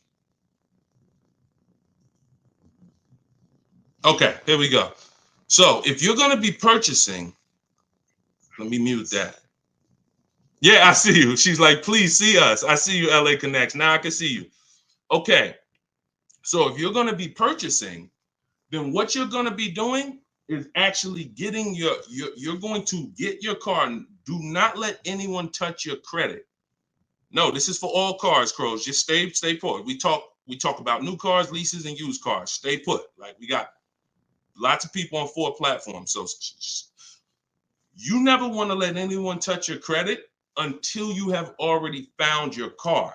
This is the mistake that you make, because dealers are going to try to get you to commit to them. And when they try to get you to commit to them, you have to be sharp enough to know, under no circumstances are you running my credit before you win the bid. Now, if you're doing it my way, you're not even in the dealer. But once you find your car, you are going to lock that car up. You're going to get a purchase order, a buyer's order. That's that long form receipt saying your information, the car, the price you paid for it, and you're going to take that home now. And that's when you are going to now go online or go to your bank or your credit union's online website, and you are going to now do hard inquiries and let all of these people access your credit so that they can bid for your interest, for your loan. So we want to guarantee we don't pay more than we could have in interest in our loan. So you're going to bring that home. You're not going to let the dealer be your first option for financing. Once you do this, I call this the bank bidding war. Experian lets you do this. The credit bureaus let you do this. And once you do this, you're going to now get multiple bids, go to online. You want to be on Google, online lenders, everybody you can actually get in touch with, and everyone who bids, who does loans, let them have a shot at it. If you do this within the 2 days that I'm teaching you to do it, it's going to weigh on your credit like one hard inquiry. You'll see all the banks listed, but the effects on your score will be the same as one hard inquiry. This is called rate shopping. So you come on, you let them access. Now, as soon as you get the best offer, that's when you are now going to call the dealer who you have the car locked up with. And that's when you're going to say, hey, I got this offer. Now, if you can beat it, I'll give you the business. Okay? That's how you do it. That's how you guarantee. And if you look at that process, it'll work every single time. And your goal is to make sure you never leave any money on the table with a lender. And if you do that with the dealership first, you're going to leave money on the lender and on the table. And you're at their mercy. That's the bank bidding war. All right? Go ahead, shoot, and feel free to ask any follow-up questions. Go ahead, Dolan, shoot the next one up. This one's from Instagram. How do I get out of negative equity? There's 3 ways. 2 of them lead to a car, 1 of them don't. First is you do an equity assessment. The equity assessment is when you call the bank, find out your payoff. Once you get your payoff, you're going to go to, this will take you 20 to 25 minutes to do.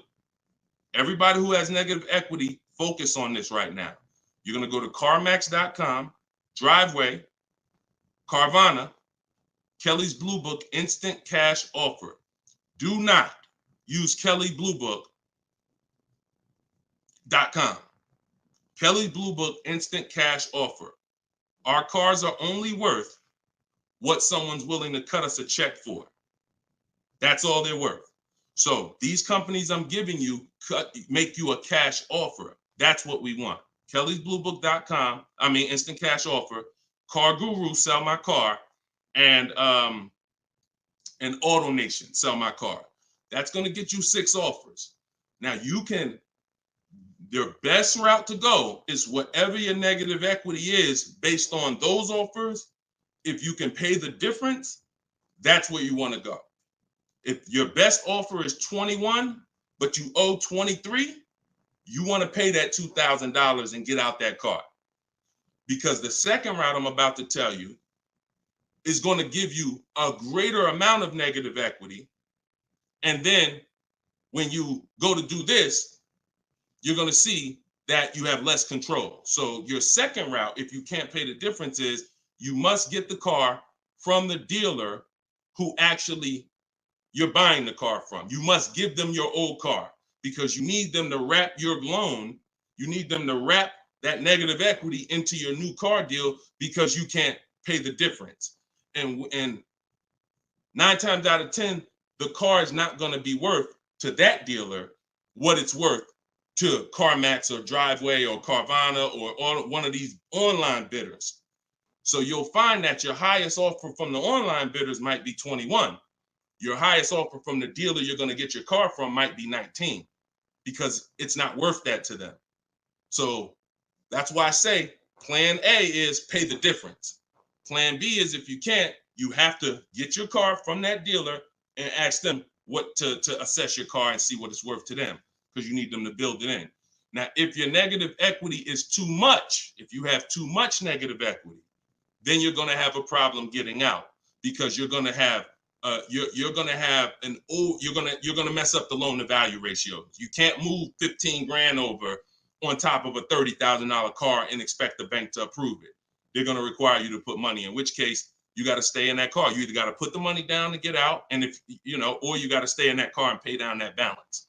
Those are the only two ways. And the cause of negative equity is you don't understand leasing. 9 times out of 10, I've been doing this since 2006.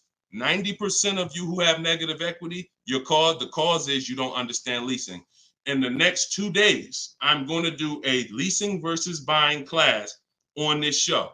So make sure you are tapped in so that you can understand how much not understanding leasing has cost you already, and you can stop listening to this bad advice about leasing. Okay?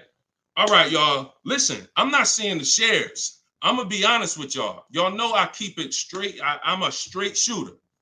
I'm a straight shooter. We live right now, and we talking about financial information that no one in this world is talking to you about at this particular time. It's not 20 Deshone the Auto Advisors out there. Tag somebody, invite somebody. Don't be selfish, okay? That's the problem. What got us into this problem is selfish car dealers. So if we're going to solve this problem and help people, we need to all participate, and we need to be inviting people to this show so that our friends a year from now don't come to you and be like, damn, man, I got this horrible car deal, man. And now you know that you were sitting on this show talking about how to get your great car deal, but you're not telling friends. So shout out to the sharers. I appreciate y'all.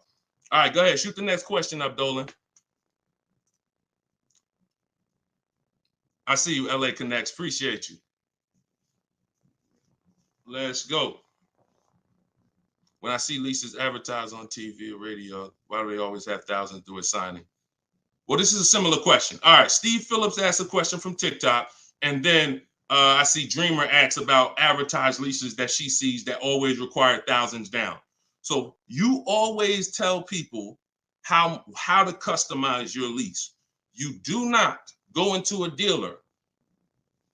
If you first of all, we only go into a dealer to test drive. If you're shopping for a new car or a lease, you should only be in the dealer for 20 to 30 minutes, and your only purpose to be there is to test drive or to pick up your car because they won the bid. This is what I teach. This is all in my book, Cars from Home, 7 Steps to Saving Time, Money, and Avoiding Dealers. You can get your copy for 75% off in my TikTok bio, in my Instagram bio. It's a 7-step system for leasing, purchasing, new cars, used cars, everything. But part of this particular way, we shop. Shopping is not buying. And what the car business has taught you to do is mix the two into one. You go shopping to decide what you want. That's the purpose of shopping, y'all, to decide what you want. Deciding what you want is test driving, making sure your kids can fit in the car, making sure it has enough room, making sure it feels good. Once you decide what you want, now you're coming home and you are emailing them through their website, and you're going to request your offer. So you are not ever going to say, work me up a lease, Mr. Car Dealer.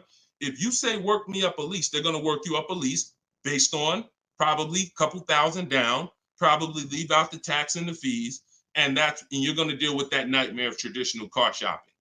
You are always going to request your leases with no money down, zero. Now, I want y'all to remember this. We do not want to use this term anymore, down payment. We want to start using, remember this, and I want y'all to write it after I tell it to you. total out of pocket. Total out of pocket. Or you could put TOP. All right, everybody who's locked in, I want you to type TOP. Okay? Type TOP. I want to see the people that are locked in. If you've been in my master classes, we're about action here. We're not about casual nothing. No one's fighting for your money if you're not. No one, you're not going to casually save $5,000, $10,000 and avoid this if you're not locked in. Okay, type TOP. I see you, Dreamer. I see you, Daryl. I see you, Brittany. All right, I see you, Jay Boogs. All right, I see you, Patrice. I see you, Instagram. All right, Instagram and TikTok locked in. I don't see Facebook and YouTube locked in. I'm just telling y'all. I'm gonna start calling some of you out because you're not gonna win if you're not locked in. This is big money, and there's a $1 billion industry that is depending on you staying stuck in the old way you buy cars. So TOP, I see you. That's the term. No longer do you say down payment when you're talking to dealers. I see you, LaDonna. Way to represent Facebook. You are going to say total out of pocket because total out of pocket means, Mr. Dealer, this is the total amount I'm giving you. Down payment can be mixed up.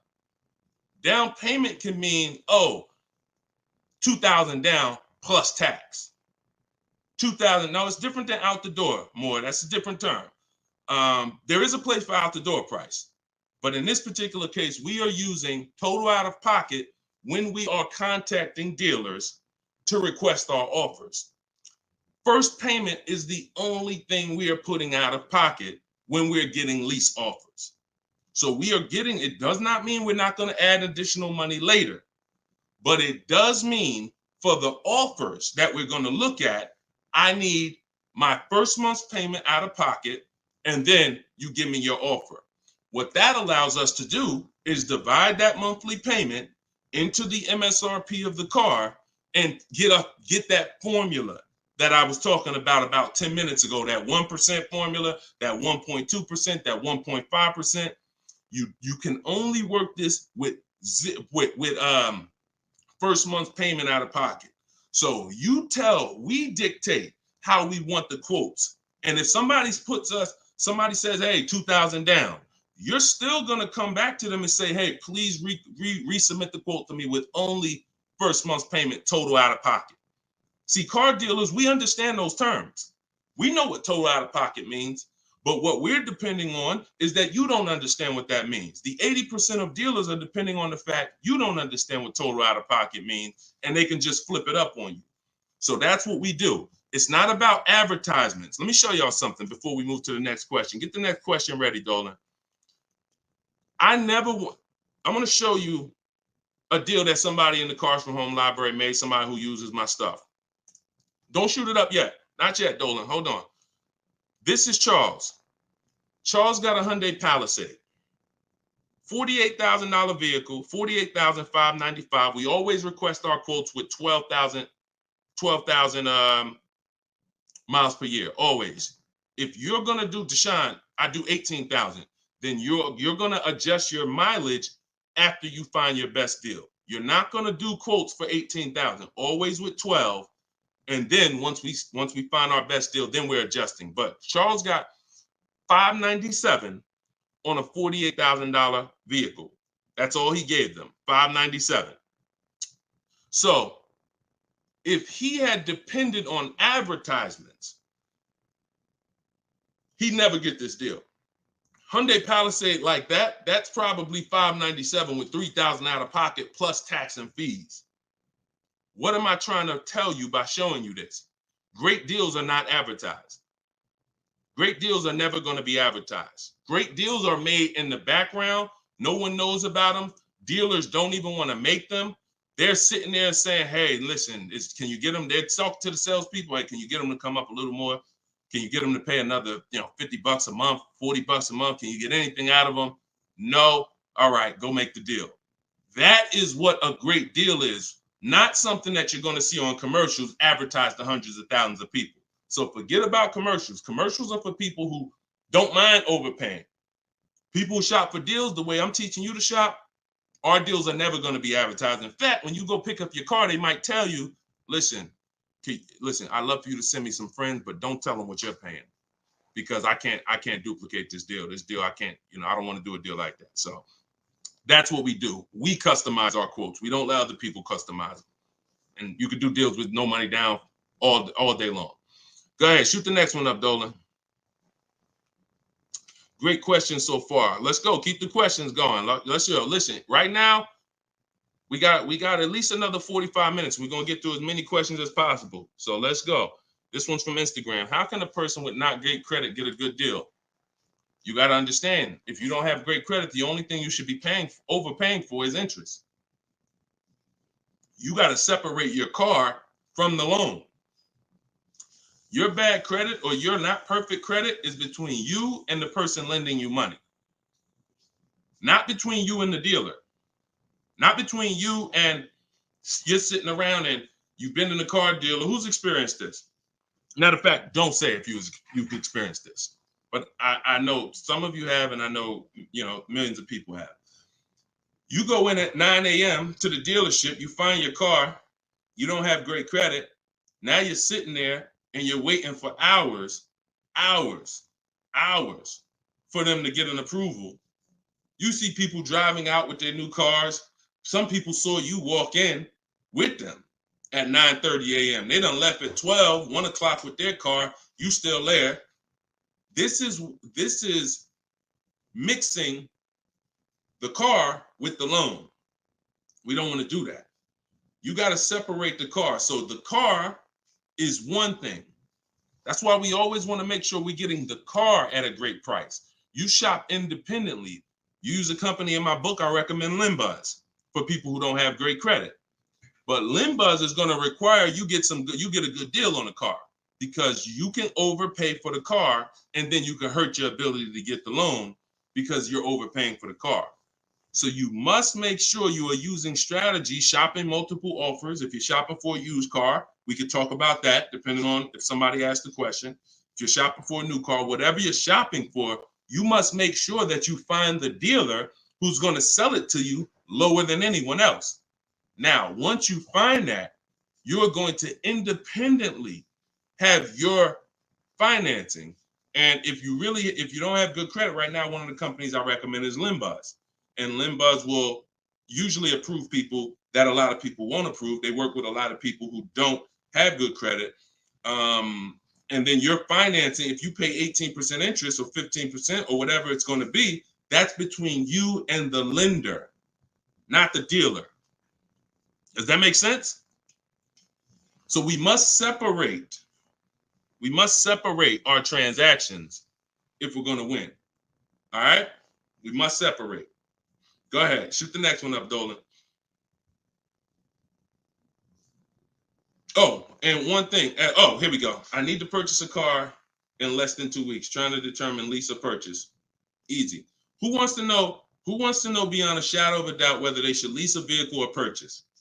Type me if you're just like, Deshone, I've heard this, I've heard that, but I really want to know what's best. All right, all right, I see you, Tavy. I see you, Veronica. I see you on TikTok. TikTok is commenting fast. I need Instagram. All right, I see you, Patrice. All right, I see you, The Well Life. Perfect. All right. TikTok and Instagram is on point. Facebook and YouTube, y'all got to type fast to keep your hands by your keyboards. All right, Terrence. Okay, so here is the determining factor. In my book, I teach 7 steps to 7 steps. It doesn't matter. The first step is the most important question. The most important question, I want y'all to remember this. It's tied to something I created called the 8-year rule. The most important question is, and I want you to answer it, for everybody shopping for a car, or if you will be, how many years are you keeping your next car? This is the first thing you ask yourself. This is the first thing when your family is looking for a car, your son, your daughter, your spouse. The first thing you're asking yourself is, how many years am I keeping the next car? So answer that question. What you're going to see is you're now, if you're learning from me and you're going to use what I'm teaching you, it's going to be a system. We're not winging it anymore. We're not randomly shopping and doing things based on, all right, I think I should do this now. I think I should do this now. My book, all of this is in my book, Cars from Home, 7 Steps to Saving Time, Money, and Avoiding Dealership. You can get yours for 75% off in my TikTok bio. It's normally $97, but for 30 minutes, you can get yours for 75% off. You go to my TikTok and Instagram bio. So I see you, Latasha, 5 to 6 years. Tavy, 5 to 6 years. All right, Crowsman, till the doors fall off. Okay, the well life, 6 or 7 years. Everybody answer that question. 8 to 10 years usually. I see you, Terrence. Brandon, Steph, 10 to 15 years. Okay, just bought the book. Hey, congratulations. Use it. Enjoy it and use it. Well life. You're gonna love it. And make sure you write me with your success stories. When you get your car, send me the deal. Congratulations. So 5 to 7 years. So now remember this. And don't try not to say something abstract. Like long as possible, that's too abstract. Like years. What's our goal? 8, 10, 15 till the deal till it doesn't drive anymore. Whatever. We want to get a clear picture. Here's why. This is going to be your first step from now on when you are car shopping. Asking yourself this question. We're still on the overall question, which is, should we lease or buy? That's the question we're on overall. Now I'm going to show y'all something that's going to help you understand why we asked this question first, and it's the depreciation scale. So I'm going to use this for you to understand.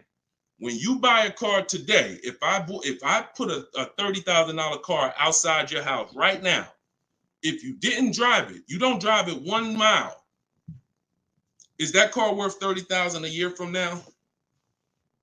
You never touched it. You never touched it. Is that car worth $30,000 a year from now? Exactly, Dominic. No. Okay, Veronica. No. Okay, Crowsman. No. So we understand Wu-Tang Land. No. That's your first lesson on depreciation. That's something called the unseen expense. This is the expense most people are not trained to see. That's why they buy their cars and think, oh, I could just drive as much as I want, and it doesn't matter. I'm not paying for the miles. You are paying for the miles. Let's go deeper with this lesson. Now, if you don't drive it 1 mile, we all agree it was worth $30,000. A year later, it's probably worth $25,000. We didn't touch it. Now, if we drive it average miles 12,000, it's probably worth $22,000. You know, if we drive it high miles, it's probably worth $20,000. So you see that no matter whether you buy or lease, you pay for the mileage. You pay for your usage. In fact, you even pay if you don't use it. So now, I want to use something a little harder than that. When you understand that, you're going to see, Deshone, okay, if I'm losing that type of money in my car when I buy it, when do I ever get to a point where I'm winning? And the longer you keep a car, the more this starts to level out. So when you get to about 7 years, now you're no longer losing thousands of dollars every year. This is the purpose of the purchase, is to get to a point where your car is no longer losing value every year, and you can keep it, and it becomes something that is an asset because it's not taking money out of your house and you're not losing money. Now, the mistake is when you people who answered, if you're a person who said 5 years, 4 years, 3 years, 6 years, your mistake is buying a car and you trying to replace it while it's still on this type of drop. That's why you're never happy when you go trade your car. That's why you have negative equity, because the asset value is so low because it's dropping like a brick every single time for the first 5 years, every single year, first 5, 6 years. How do we avoid that long term? So every one of you that said, Deshone, 8 years, 10 years, you should be purchasing. Deshone, what if I'm not keeping it that long? You should be shopping for leases. because you cannot compare. Look at Danielle. Look at Danielle. Danielle's lease deal, she got $44,000 Audi A3. She's paying $550 a month. No money down. That same car, if she bought it, would be $900 a month. Every $5,000, some of you know, is about $100 a month on a 5-year loan. Depends on what the interest rate is. So that same car that she's driving for $550 would be about $900 a month to buy. So we have to understand, the leasing versus buying question is so easy once you just follow these parameters. You are avoiding depreciation when you get great lease deals, or you're avoiding depreciation when you buy and keep 8+ years. Anytime in between that or any other strategy, you are not avoiding depreciation. The unseen expense is what's taking the most money from your household, is the unseen expense. Everybody clear on that so far? If you're clear on that, type clear. If you're clear on that, type clear. I call this the 8-year rule. You will not, if you stick to this, you will win every time. And if you break this rule, you're going to lose every time. See, I can't help you get a great deal if you bought when you should have leased. Think about Danielle's deal that I just told y'all about. $550 a month on an Audi A3. Even the person who bought and they were paying $900 a month, even if they saved another $5,000, got a ridiculous deal off the car, which we could get. We help you get the best deal. That's no problem. But if you bought it, you're still $8 something a month. So if your deal is on the wrong foundation, there's no way to get a great deal. So buying versus leasing, the most important question, the 8-year rule, is your first step always. Okay, and I see a lot of people typing clear. So good. Okay, shoot the next question up, Dolan. And I know some of you are like, Deshone, I was taught all my life, don't lease. If you weren't keeping your cars 8 years, then those people who taught you that owe you some money. They're not going to give it to you, but unfortunately, they have cost you money. I followed your process and leased 2 cars. Your approach is easy and very transparent. This is Instagram. I appreciate this. The dealerships could not hide. Appreciate you. Come on. See, that's how I want every one of you talking. That's how I want every one of you talking. We're no longer negotiating to get our best deals. We are sorting and letting people come to us. It's oil and water. You got to complete. Why do you think I represent Unlearn, Relearn? Because I know the first problem I saw when I started teaching this in 2021, I started before that, but God blew me up in 2021. You know, we got 1.5 million followers on TikTok, and everything went crazy since then. We teach, but I was like, oh, people got so much bad information that they got to unlearn. I can't put good information on top of bad information. So you got to be willing to scrap that, realize it's cost you money. It's from people who don't understand cars. They might have bought 10 cars, 20 cars in their life. Now they think they're an expert. And that's just cost you. So you got to be willing to unlearn all of that stuff and learn the new way. And that's what we do here. So I'm glad. Enjoy. I'm so glad you're empowered, Coach Booker T. You're empowered. And that's what I want for everybody. Go ahead, shoot the next one up, Dolan. I have a Jag and need to downsize. All right, we'll get to you. I see you on TikTok. I have a Jag and need to downsize. Thank you, Brandon. Appreciate all the gifts on TikTok. Could y'all keep running the screen, the likes up, tapping the screen? If you're spending time with us and you're going to spend a couple minutes with us, can y'all just every couple minutes just tap the screen, keep shooting those likes up? We get TikTok's attention. We let them know we talking about things over here that more people need to hear. So appreciate all of you. I see you already. All right, this one's from TikTok. How long can you keep a car when you lease? Asking with miles. 3 years. 3 years. We don't do 4-year lease deals. Stay away from 4-year lease deals. When you are getting your offers, and we do this online, so we go direct to the dealer site. We don't go through a third party because they pay for those leads. We don't want anything that drives the cost up when it comes to us. We go direct to the dealer's websites. In my book, I have a link to all the dealer's websites. I teach you how to do a radius search, and it takes about 15 minutes to contact 25 dealers, because when we shop for new cars and leases, we use something I created called the 25 to 5 strategy. So we're going to connect with 25 dealers online. and then we're going to get 5 to 7 quotes from that.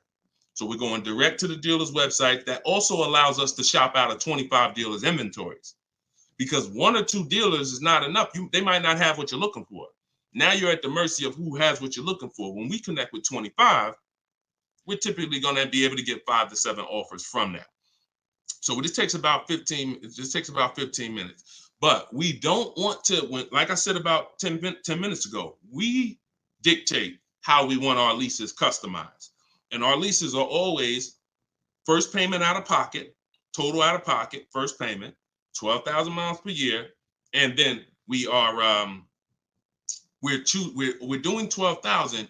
And once someone wins the bid, out of those 5 to 7 offers, you're going to see, again, like I said, between the Cars from Home book, between the Cars from Home video library, and between my coaching program, we've done this with about 8,000 people since 2021. I can tell you we have enough data to tell you this is how it goes. Once you get 5 to 7 offers, you're going to see at least $150 to $200 difference from your best offer to your worst offer. That proves, that's why I say 80% of dealers are overpriced. So once you see that bid, you're going to, but we dictate that 3 years. We don't let people present leases to us. We tell them, this is how I want the lease. And if anyone suggests a 4-year lease, even a 3.5-year lease is too long, because you're eliminating the benefits of leasing, which is switching cars every 3 years. I want the latest and greatest. I want to pay the pennies on the dollar compared to someone purchasing. And I want to be able to switch cars, and most of the time be under warranty, depending on what brand you're shopping for. If you're shopping Chevy, if you're shopping Ford, if you're shopping most brands with a 3-year bumper-to-bumper warranty, once you go 3.5, once you go 4, you're out of warranty. So I don't even like going 3.5. If it's a ridiculous deal for 3.5, maybe, but I'm typically 3 years, 39 months, maybe, and that's in my template. We'll do 3 or 39 months. 2-year lease deals are rare. You don't really see great 2-year lease deals. But if a manufacturer has it, then a dealer would tell you. When we contact them, they'll tell, hey, we got a great 2-year lease deal. Are you open to that? Yeah, we're open to 2, but we're not open to going longer than 39 months. We're paying too long on a car we're giving back. Go ahead, shoot the next one up, Dolan. Great question. All right, I see you. Perfect. Great questions. All right, Facebook. What's the best credit score to have when looking for a good deal on a brand new car? It's no way to dictate that. All you can do is get, now, if you're at a point where your credit is in that fair range, which is in that low 6s, mid 6s, then I would tell you, if you can, get yourself up to close to 7, get yourself up to 680, 690, 700, because that fair range is but that's really mostly with leases. But even even if you look, some of you are homeowners. When you buy a house, we're trying to get our credit to wherever it needs to be. If it's not there from the get-go, realtors will tell you, get your credit here so that you can get a mortgage. If you have the luxury of time, then sure, work on it. But our process, the bank bidding war process, eliminates the need for you to actually do this, because what it's going to do is going to, no matter where you find yourself at, you're going to get so many bids, you're going to make sure that whatever the best loan was that you could qualify for, you got it. I talked about the bank bidding war at the beginning of the show. So y'all know, if you're on YouTube, watch the replay, rewind it, watch the replay. We are live at 12 and 3 p.m., y'all. We'll do Monday, Tuesday, Thursday, Friday, 12 p.m., 3 p.m. We are live, actually live. But throughout the day, we rebroadcast these shows so that more people can see them. But in any time outside of that, I want you to go back and watch the replay if we answer something that you ask. And you want to find out, if you get the book, you'll see the bank bidding war that I send out with the book. That's how we get banks and credit unions to bid for our loan. But I explained it earlier in the show. All right, shoot the next one up, Dolan. All right, this one, show enough from YouTube. Quick question: would you pay $9,000 for an SUV with $164,000 on the dash? It's a 2014. All right, so great YouTube name and picture. Shout out to The Last Dragon. No. Well, look, it's car specific. when we shop for used cars, who's going to be shopping for a used car? Type a letter U. I want y'all to listen up. We use a process called the multiple marketplace strategy. This is in my, now I told y'all, our process for shopping for new cars is, or new cars and leases, is the 25 to 5. Our process for shopping for used cars is the multiple marketplace strategy, because we want to be on every marketplace that has a car. And there's 8 of them: Driveway, Carvana, CarMax, Carfax.com, Car Gurus, AutoNation, Cars.com, eBay Motors, and I'm missing one. These all have different inventory. Now, some of the inventory is the same. I've seen times where you go on you go on Auto Trader, and the price hasn't been updated, but you go on Car Gurus and the price has been updated. So there's a car for 36. Same car on Auto Traders is 34. So you must be on all marketplaces. But then there's a process that we use to sort down to get a quality car. First thing we're going to do is, if you are aiming for a car, you need to do a longevity check and a reliability check. This takes 5 minutes. We type in the year, make, model into Google, reliability, and we skim those first couple articles. If you see a bunch of stuff that says questionable reliability, 7 out of 10, 6.5 out of 10, that's enough to eliminate the car, in my opinion. After you type in reliability, and look, my whole process for shopping takes 60 to 90 minutes. So everything I'm telling you to do are 5-minute things, 20-minute things, 15-minute things. We do this right from home. That's why the book is called Cars from Home: 7 Steps to Saving Time, Money, and Avoiding Dealerships. So now, once you do reliability, now you're going to do longevity. Longevity is going to tell you what the data says about that car long term. If it has transmission issues, if it's not known for lasting. Sometimes the longevity records on Google will say this car is known to last 200 to 300,000 miles. So that's the first thing. Thank you, Mr. Super. I see you.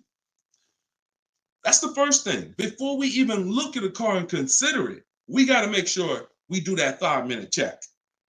Now, once we move past that, now we're moving into our process of sorting down, because we could have a good car with good data, but we could get a bad car based on the previous owners. So first thing we're looking at is the Carfax. Carfax. We want to know what that title's like. Is it salvage? Is it rental? Is it frame damage? Is it rebuilt? We're eliminating those. Now we're moving on to service records. This is the biggest indicator, in my opinion, on if a car was taken care of. It's not title history.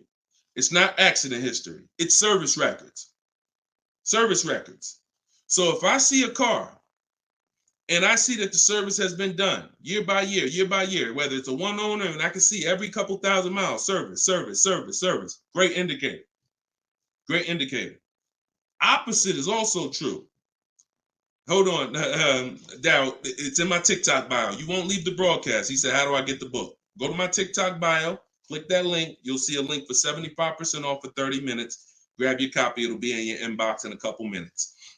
Okay? And everybody who's on here, you can get your copy for 75% off my new digital book. And I do updates. So anything changes in the market, I update it so that it stays fresh, it stays relevant. So once we move past service records, now we're moving to accident history. Now, all accidents aren't created equal. If you see an accident and it says airbags deployed, that's a deal breaker for me. If you see an accident and it says vehicle towed, that's a deal breaker for me. If you see an accident and it says vehicle drivable, minor accident, that's not a deal breaker for me. Depending on, I'll put it in my top 5. Doesn't mean it's going to be the one that wins, but I will put it in my top 5, top 7. So these are the things that you're looking for when you actually are shopping, trying to make sure the car is good. It's not just the year. It's not just the price. Forget about that. That comes later. It's not the mileage. Those things come first to dictate, is this a good car?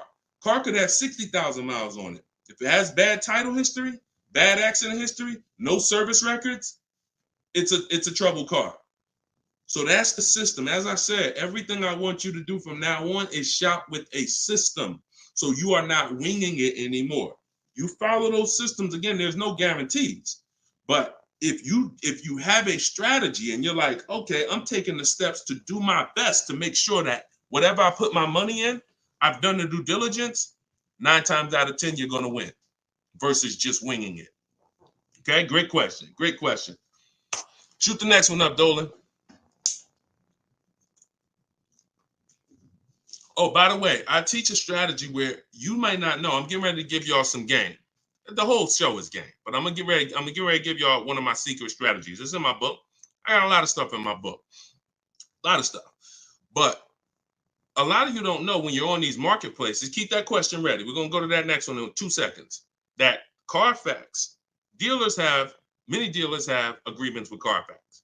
So when you're on these marketplaces, you might see Carfax, they'll try to sell you a Carfax. What we do is we bypass we'll go to the dealer's website and we'll see if they have a free Carfax there. Because if that dealer has an agreement with Carfax, that means every car in their inventory, they'll be able to get a Carfax on the dealer's website. I told you, we use Carfax because Carfax is the only one right now that shows service records. The other auto check does not show service records. And I will not buy a car, and I would not suggest you ever buy a car without seeing service records. All right? That's what we do. Go ahead, shoot the next one up, Dolan. What does residual amount mean? Well, that's the amount that okay, so let's say when you lease, there's a percentage you pay for, and there's a back-end percentage. The back-end percentage is what they want the car back for, and they're going to sell it and, make money. Now, we'll see if we can sell it. We always see if we can sell a lease, if we can make money. We do an equity assessment at the end, but the residual amount, let's just say the car is broken into 2 halves. 40% is what you're going to pay for, and you're going to pay interest on that 40%.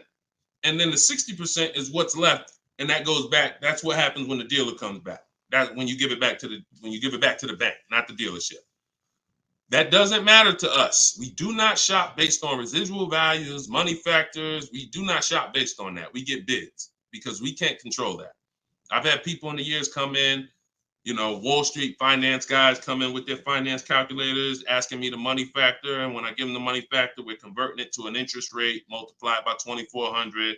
And they're like, okay, they're doing all this math, and it's not going to help them because all they're doing is one-to-one negotiating. You don't get your best deal doing one-to-one negotiating. You get your best deal by making multiple dealers submit offers and bids. So you can know the residual all you want. You don't know the rebates. What if there's no rebates? You don't know that. You don't know you don't know if I'm an 80% dealer and I'm not going to discount, or I'm going to mark my car price up $2,000 and then take off that $2,000 and make you think you won. But all I did was take off the $2,000 that I was overcharging anyway. So you don't know who you're dealing with. That's why one-to-one never works. Sitting at home and getting bids from at least 5 dealers. My way is the 25 to 5. We're going to connect with 25 dealers online on their website, send them my template. You can send them an email, letting them know what you want. In my book, I have links to my templates and my video library. You're using all my stuff and you're not talking. We connect with 25 and we're looking to get 5 to 7 offers. That's the only thing we can control. We can't control the residual amount. We can't control the money factor. We don't shop like that. It's not going to help you. In fact, it'll slow you down and it'll hurt you because you're overanalyzing things that don't even matter. And trust me, I love numbers. I love numbers. I was in calculus in 11th grade, so I can do this stuff in my daggone sleep. But what I don't want is to teach you to do that because I don't do that. It doesn't take that. None of these people that you see, look, when you see Eddie, matter of fact, he bought, hold on. When you see, look, let me show you Benita. Benita in the middle of the pandemic. The reason why I always show Benita is because in the middle of the pandemic, She got a Kia Telluride when people were paying 5-10 grand over sticker form. Kia Telluride, $600 a month, 36 months. She drove out. It's like a $46,000 vehicle. People were paying $800 a month. Some of you may know somebody who's leasing a Kia Telluride that they got during the pandemic. If they didn't put money down, they're paying $800 a month, $700 something a month, minimum. Now, one thing people will never tell you though is the money they put down. So don't even ask them, because people tell you, oh, I'm paying $600 a month myself. They'll never tell you they put $4,000 down though. Never. So, but yeah, when you are shopping like this, you're getting bids. She doesn't know what the deal is going to be until she shops. And when she shops, she doesn't care about the residual value. It doesn't matter to her the money factor. None of that stuff matters. The only thing that matters is, let me get my bids and see who's going to win the bid. That's it. That's it. Go ahead. Shoot the next one up, Dolan. Let me put that banner back up. For all of you who just jumped on, this entire show is sponsored by my new digital book. It's called Cars from Home.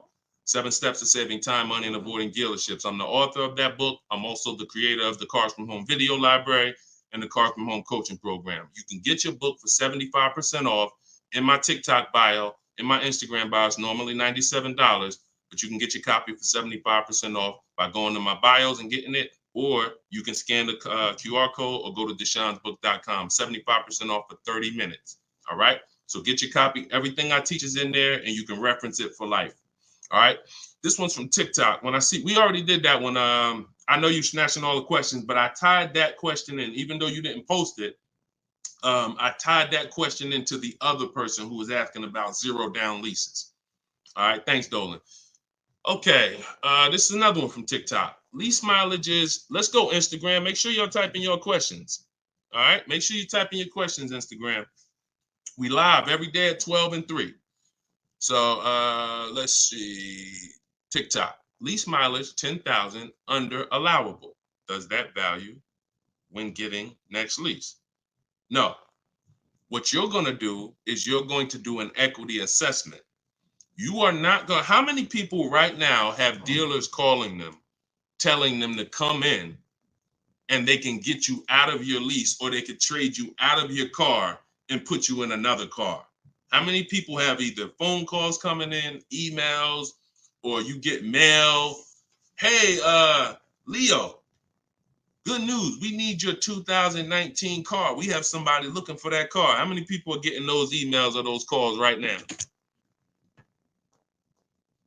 When you get those emails, look, all of them, look, look, I do every day, Matthew said. Look, so when you get those calls, what they're doing is we have automatic algorithms, like automatic technology that generates these lists for us. It's not that they saw your car exactly and they're like, oh, I love your particular car. So what you got to know is, what's the goal? The goal is to get you to come in and get you to have them be your first offer on your vehicle. Now, we never want a dealer to be our first offer. Hold on, Tiffany. We never want a dealer to be our first offer. We want the dealer to be our last offer all the time when it comes to our car that we're replacing. So you're going to do something, Wanda, called an equity assessment. You're going to call the bank. You're going to ask the bank 2 questions if you're leasing. 1 question if you own. What's my payoff? That's the question everyone asks. If you're leasing, you're going to ask the second question. Do I have a third-party restriction? If they say no, then you need to write that down. If they say yes, you need to account for this. Once you hang up that phone call, you're going to do this equity assessment, which is going on the 6 websites I mentioned earlier: CarMax, Driveway, Carvana, Kelly's Blue Book Instant Cash Offer, AutoNation, Sell My Car, and Car Guru, Sell My Car. Every one of those sites, if they ask you, if you have a loan, if you are leasing, when they ask you, is the car owned, finance, leased, you're going to put owned. Don't put lease, because it triggers something in their website. They don't know how to separate third-party restrictions and not. And just so you know, for those of you who think you can't sell your lease because you have a third-party restriction, you're wrong. We sell leases with third-party restrictions. A third-party restriction doesn't mean you can't sell your lease. It means you can only sell your lease to a dealership that sells the same brand. So if I have a Nissan lease, I can only sell my lease directly to a Nissan dealer. And I'm selling and getting what? What's the best? What do we do? Bids. I'm not, every Nissan dealer is not the same. So for those of you who had third-party restrictions, I saw a lot of people, oh, I had to buy my car and resell. We don't do that. If you have equity, $3,000, $4,000, $5,000 in equity in your lease, you are now going to sell that car to a local dealership, and we're going to get bids. I have a script in my book for talking to used car managers and getting bids from local used car managers. Now, if you don't have a third-party restriction, it's even easier. You're going to get those bids, those 6 bids, and you're going to sell to one of those. If you have a finance, it's even easier. Finance and no third-party restriction is pretty much the same. You're going to sell to the highest bidder of the online dealers. And if you have to replace your car, you're just going to keep those offers on hold, because some of you are going to say, well, I could make $3,000 selling my car, but I need to find my new car first. No problem. In my book, I teach something called timing the transaction. You're just going to put those offers on hold. You're going to start your shopping, and you're going to find the dealer who's going to win your bid to sell you the car. And then you're going to pick up your new car and sell your old car the same day. These companies cut you a check. This isn't like Facebook Marketplace. You go into CarMax, literally they inspect the car, they cut you a check, you leave with the difference. It's not a 2-3 day thing. This isn't like, oh, I need to. No, this is very simple to do. And that's the equity assessment process. We get bids on everything. Our old car, our new car we're buying, our loan. Everything's a bid. All right, everybody clear on that? If you're getting value out of the show so far, I want you to type $signs. If you're getting value out of the show so far, type $signs in the comments. I want to make sure that we're getting value out of what we're talking about. And then we're going to go to Tiffany's question. All right, I see you, Brandon. All right, perfect. All right, I see you, Denise. I see you, Terrence. I see you, user 977-163-105-3712. I see you, the Wildlife Diva. Perfect. 36 Chambers. Richard, I see you. Perfect. All right, wonderful. All right, shoot, can you pull Tiffany's question up? I purchased the book and reviewed the email. How it hasn't downloaded since I did something wrong. Dominic, just as soon as you purchase the book, I give you a support email. Don't DM, because we have 2 million followers. We're blessed, thank God. DMs, we get hundreds of DMs. You get a support email. Let me know if you got it. And then just if there's anything, we'll get you the book. We'll send it to you manually. Okay? So just hit me with that. Just make sure you got it. All right, so Tiffany said, this is from TikTok, would you finance your lease at the end? 2018 Audi S5, 42,000 miles, 5K down, 12,000 miles. So when I talked to you earlier, you have to ask yourself the same question. If you were here earlier, the most important question is, how many years are you keeping the next car? You're going to ask yourself the same question right now, because you're about to buy another car. You have to see your lease. Buying your lease, you have to see it as buying another car. It's a used car. That's what you're doing. Hold on. Okay, LA Connect, do me a favor. Hold on. LA Connect, shoot me a DM. I'll look for your DM. And you get the support email. You don't get the support email. As soon as you purchase, the thank you page says, here's the support email. So, and check your spam and check your junk folder, okay? Because we got a pretty sophisticated email technology that is spot on most of the time. I'm not going to sit up here and tell you it's perfect, but I mean, we deliver a lot of books without issue. So sometimes it's in spam, sometimes it's in the junk folder. Okay, so that's how you have to see buying your lease. You're buying a used car. The only difference is it's your car. That's the only difference. You don't, instead of going to look for a used car, you're saying, I'm going to buy that used car. So the same question exists. How many years are you going to keep the car? Now, if you say 8, you're not going to break the 8-year rule. Then you could buy it. But if it's not 8, it makes 0 sense not to be shopping for another lease. I'm going to tell you why. One, the depreciation. And I'll talk to you about, I'll do a quick scenario of, because some people say, Deshone, when I buy used cars, they don't depreciate as much as used cars, but you still pay more than people who get great lease deals. Than people who get great lease deals. You're still paying more money, and now you're paying more money for a for a worse car. So, but when you are looking at these scenarios, most people are going to finance for a 5-year or 6-year loan to buy their lease out. But you've already had the car for 3 years. So you have to say to yourself, what's the likelihood I'm going to keep this car that I've already had for 3 years for another 3 years? Tiffany, if you didn't get if the new lease payment, if that's not the best offer out of 5 dealers, then that doesn't matter to me. Because we don't care about what one dealer says, especially a dealer who's going to try to see you. Some of you are too loyal to these dealers, and you got to stop. I'm not loyal to any dealer. No one who listens to me is loyal to any dealer. We are done with being friends with dealers. We don't need to go to a barbecue with our car salesman. We don't need to do that anymore, because we need to make car salespeople compete and different dealers compete. Tons of people will walk in, get one quote from an old dealer or a dealer that sold them 2 cars, and that quote is $900 a month, and they're like, oh, I guess that's what the car costs. Not realizing, no, that's what the car costs from that dealer. That's what it costs from that dealer. Your competition is going to be $1,000 a month, $1,050 a month, $850 a month, $790 a month.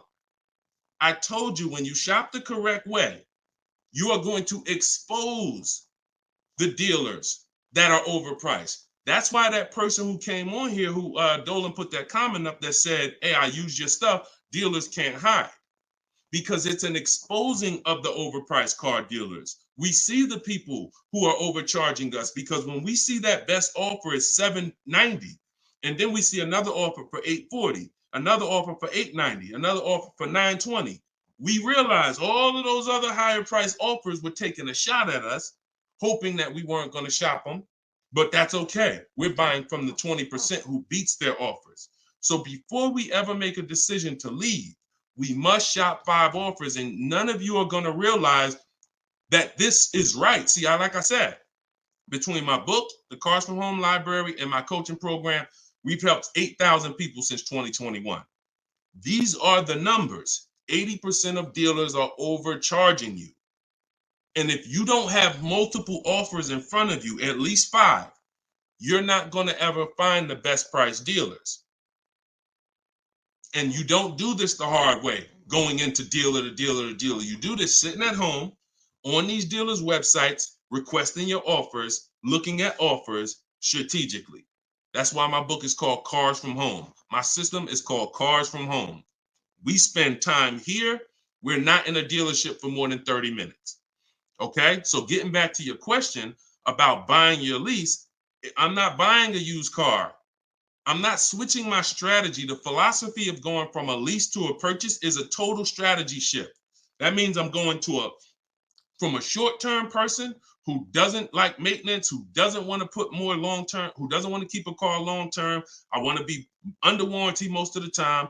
I want to drive cars for pennies on the dollar, compared to people who buy. Now I'm switching that to become a long-term person, because there's a different set of values when you're buying cars for 8 to 10 years to 12 years. That means I'm going to pay off my car. I'm going to get to the point where it's not depreciating a lot anymore. I don't care about having the latest and greatest. Once my car's paid off, I just got a car that's 7, 8 years, 9 years old, but I'm going to keep it in my family for a long time, and I'm going to win that way. I'm going to win by having that car 10 years. The longer I keep it, the less I paid for it. If I keep a car 15 years, the less I paid for it. I keep it 12 years, the less I paid for it. So it's 2 sides of the spectrum. That's why when you buy your lease, you're going from one mindset to an entirely different mindset of buying a used car. So the best thing to do is just learn how to shop the way I'm teaching you to shop, so that you can get great lease deals. They are out here. I showed you Bonita. Bonita got a great lease deal, middle of the pandemic. Middle of the pandemic, when there was blood in the street, people coming out of car dealerships with axes in their head. That's how much they overpaid. That's how much they overcharged. They got 10,000 over sticker, 8,000 over sticker. Bonita's taking deals down. We've been doing this, but the only way you're going to get great deals is to stop shopping the way they want you to shop and start shopping the way you should shop, which is being in control, making people bid for your business. And you're going to get entirely different results. You're going to realize, dang, these dealers been overcharging me. That's perfect. That's perfect. All right, go ahead, Dolan. Shoot the next one up. We got a couple more minutes. Try to get through as many as possible. All right, this one's from Instagram. I'm reaching out to dealers. Point. I'm ready to compare price. I don't know what to say. You don't talk. If you're doing it my way, you should be on their email. Now, if you're doing it the manual way, which I'm not even going to teach anymore, I used to say on some of the older broadcasts, I would say call, talk to a sales manager. But I want to do it by email. We go to a dealer's website, we use the contact tab, we tell them what we want, and then we're having conversations from there. Now we do that. We do that with 25 dealers. We always get a separate email. These are the little things that we must do to make our in my book, in everything I teach, it's for a reason. We get a separate email. We get a Google Voice phone number because we're not talking to people. If we're talking to anybody, we're talking to sales managers. We are not talking to salespeople unless we're setting up a test drive. And even that, there's a way we do it. We want to talk to the most experienced salesperson. We want to talk to the person who has a great history, who everybody loves. We want to talk to the person because the wrong salesperson won't even have the car ready for you when you get there to test drive. New salesperson just started, he over there, thinking about how he'll just, so we got to even act for the right salesperson to set up a test drive. But we're not talking. See, when you're not talking, you can stay out of emotion. Even the first time you use my stuff and you start using my scripts and my templates, you're still going to be a little emotional, unless you're just, some of you have a very like stoic personality. Some of you have a very, whether it's military or whether it's just your natural personality, you don't get emotionally involved. This is what you need to be. And some of you who are emotional, you're going to see there's no reason for me to be emotional anymore using this. I'm at home, I'm in control, I'm making people bid, and I'm not talking to people where they can get me emotional and I can say something that's going to hurt me or cost me money. So we are doing all of this online through their website, letting them know what we want, requesting our offers. And like I said, we do something called the 25-to-5 strategy, where we're connecting with 25 dealers online to get 5 quotes. That's how we shop for new cars and leases. Not used cars, new cars and leases. So you shouldn't be talking saying, I don't know what to say. You are reaching out to them. First thing we're going to do is let them know what we want. After we confirm the dealer has what we want, then we're going to request our quote and our offer. So that is what, and if you are shopping for a purchase, then we're requesting an all-in quote. We're requesting an total, all fees, everything included. And if we're shopping for a lease, I talked about earlier how we get our lease quotes and how the format that we have when we're shopping for our lease quote. So my book is $24 if you get it at the 75% off. In that book is my scripts. In that book is my templates where you fill in your information, you fill in the car you want, and I walk you through my entire process. I also have replies in there because there's going to be things that they say. These are trained people you're dealing with. We deal with trained salespeople. So when you are reaching out to them, they're going to say things like, hey, when can you come in? Hey, okay, I'm handling my entire process from home. And then you always end with a question. All my scripts end with a question. You should always end your email with a question, not a statement. So if they say, hey, we only car shop, we only give quotes in person. Okay, well, no other dealer that I'm talking to has said that. Should I remove you from my list, or are you gonna present an offer? Always a question, because you bounce the ball back to them. So all of my scripts and my replies are in there. This is what, and there's, but you need to keep the conversation on your agenda. You're having a conversation online with these dealers.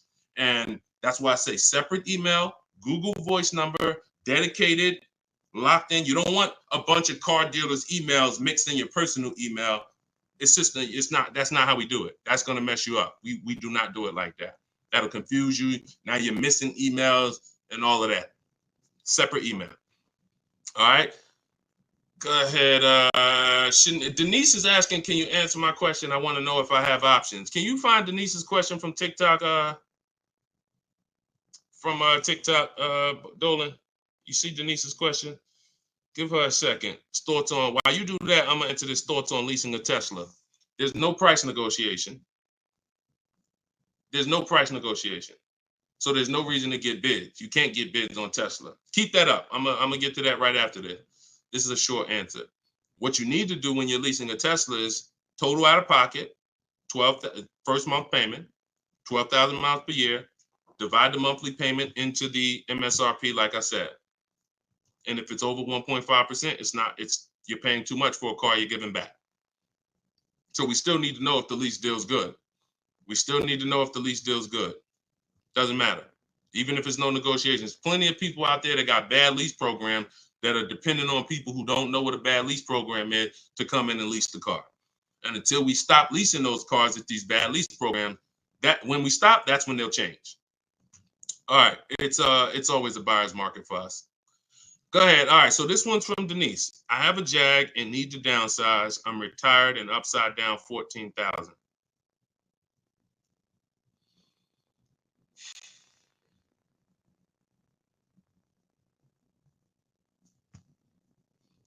See, here's the bad part about negative equity. The damage is done. I wish I was the person who could, give back. A lot of what I'm talking to y'all about is I'm shouting from the hills and warning you. It's up to you to take the warning. But in this particular case, with negative equity, the damage is done. Now, how do we get out of it? It's only two ways. I talked to you about that earlier. Now, in your particular case, now there's a third way. It involves the car. If the car is totaled or stolen and you don't recover it and you have gap insurance, then the car is. So I can't say there's not another way, but we can't plan on that. That's insurance fraud. So in the case of what's legal and ethical, you can only sell the car or trade into or replace it with another car. And in the case of negative equity, if you can't sell the car, pay the difference, go to YouTube. After this, I spent probably 8 to 10 minutes talking about how to get out of negative equity. There's 3 ways. 2 of them lead to a new car, 1 of them doesn't. If you can't use one of the 2 ways, which is paying the difference between what you owe and the highest bidder, then you have to transfer that to another car, in which case you have $14,000. What's your car payment? How much is your car payment?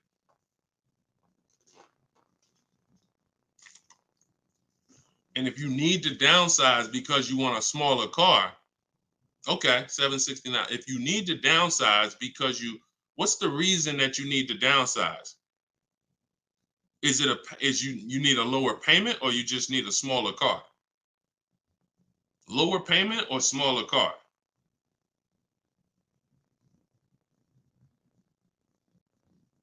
Sometimes I need to ask more questions. This is why, we go, I have 3 things I created: the Cards from Home book, and the video library, and coaching.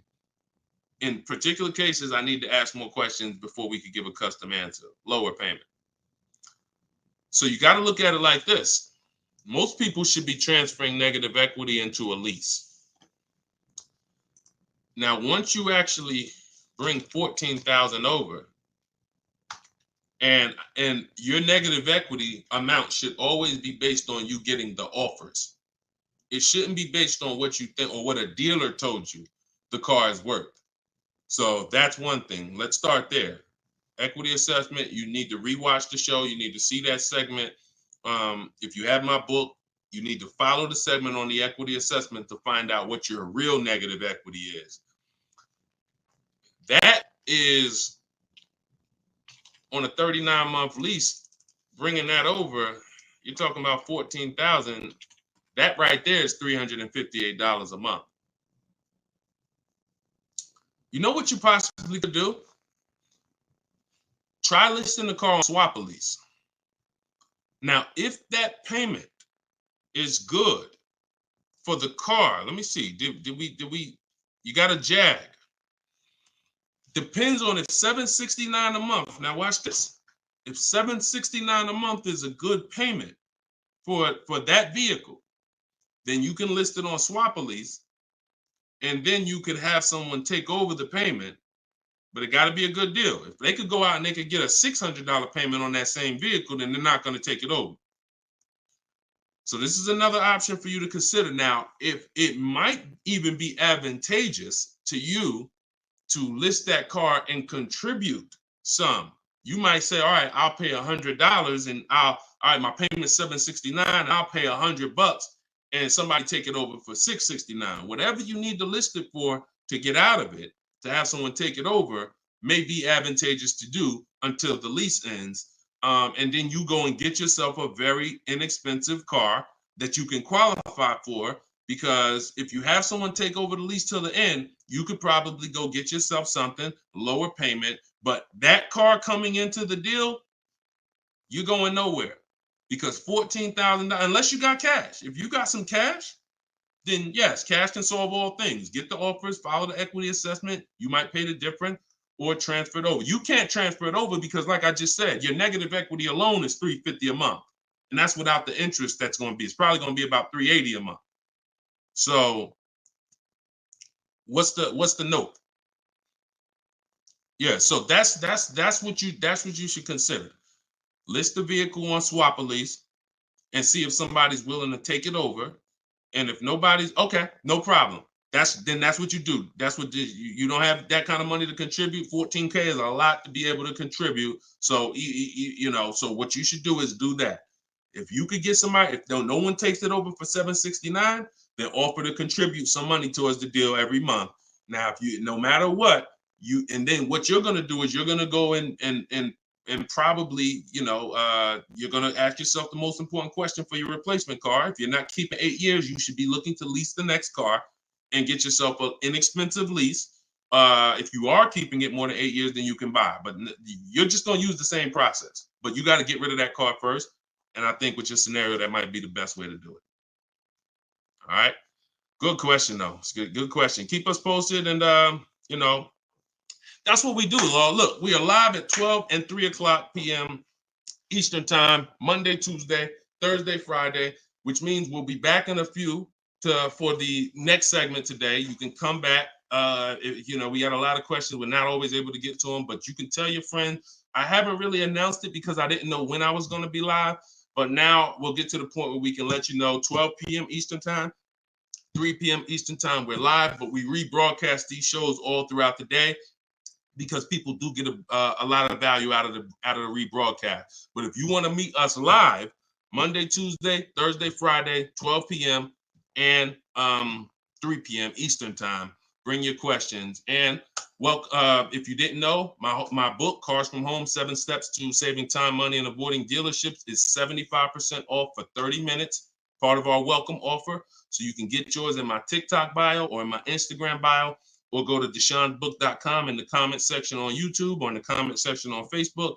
Or if you're watching us on TV, you can scan that QR code. But that's what we do here, y'all. We peel back the onion. We make sure you know how to shop strategically. And I want you writing me with deals. I don't want you writing me showing me your car. Everyone's doing that. Hey, got the new G-Wagon. Got the new BMW. Oh, your boy upgraded. Never talk about what we paid for it, though.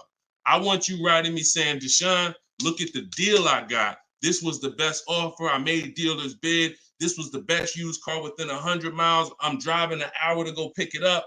When you're driving 45 minutes, an hour to go get your deal, that's when you really know you won. It's not always going to be that way. Sometimes local dealers will win the bid, but sometimes you're driving 45 minutes and you're driving 45 minutes because he's saving you $3,000.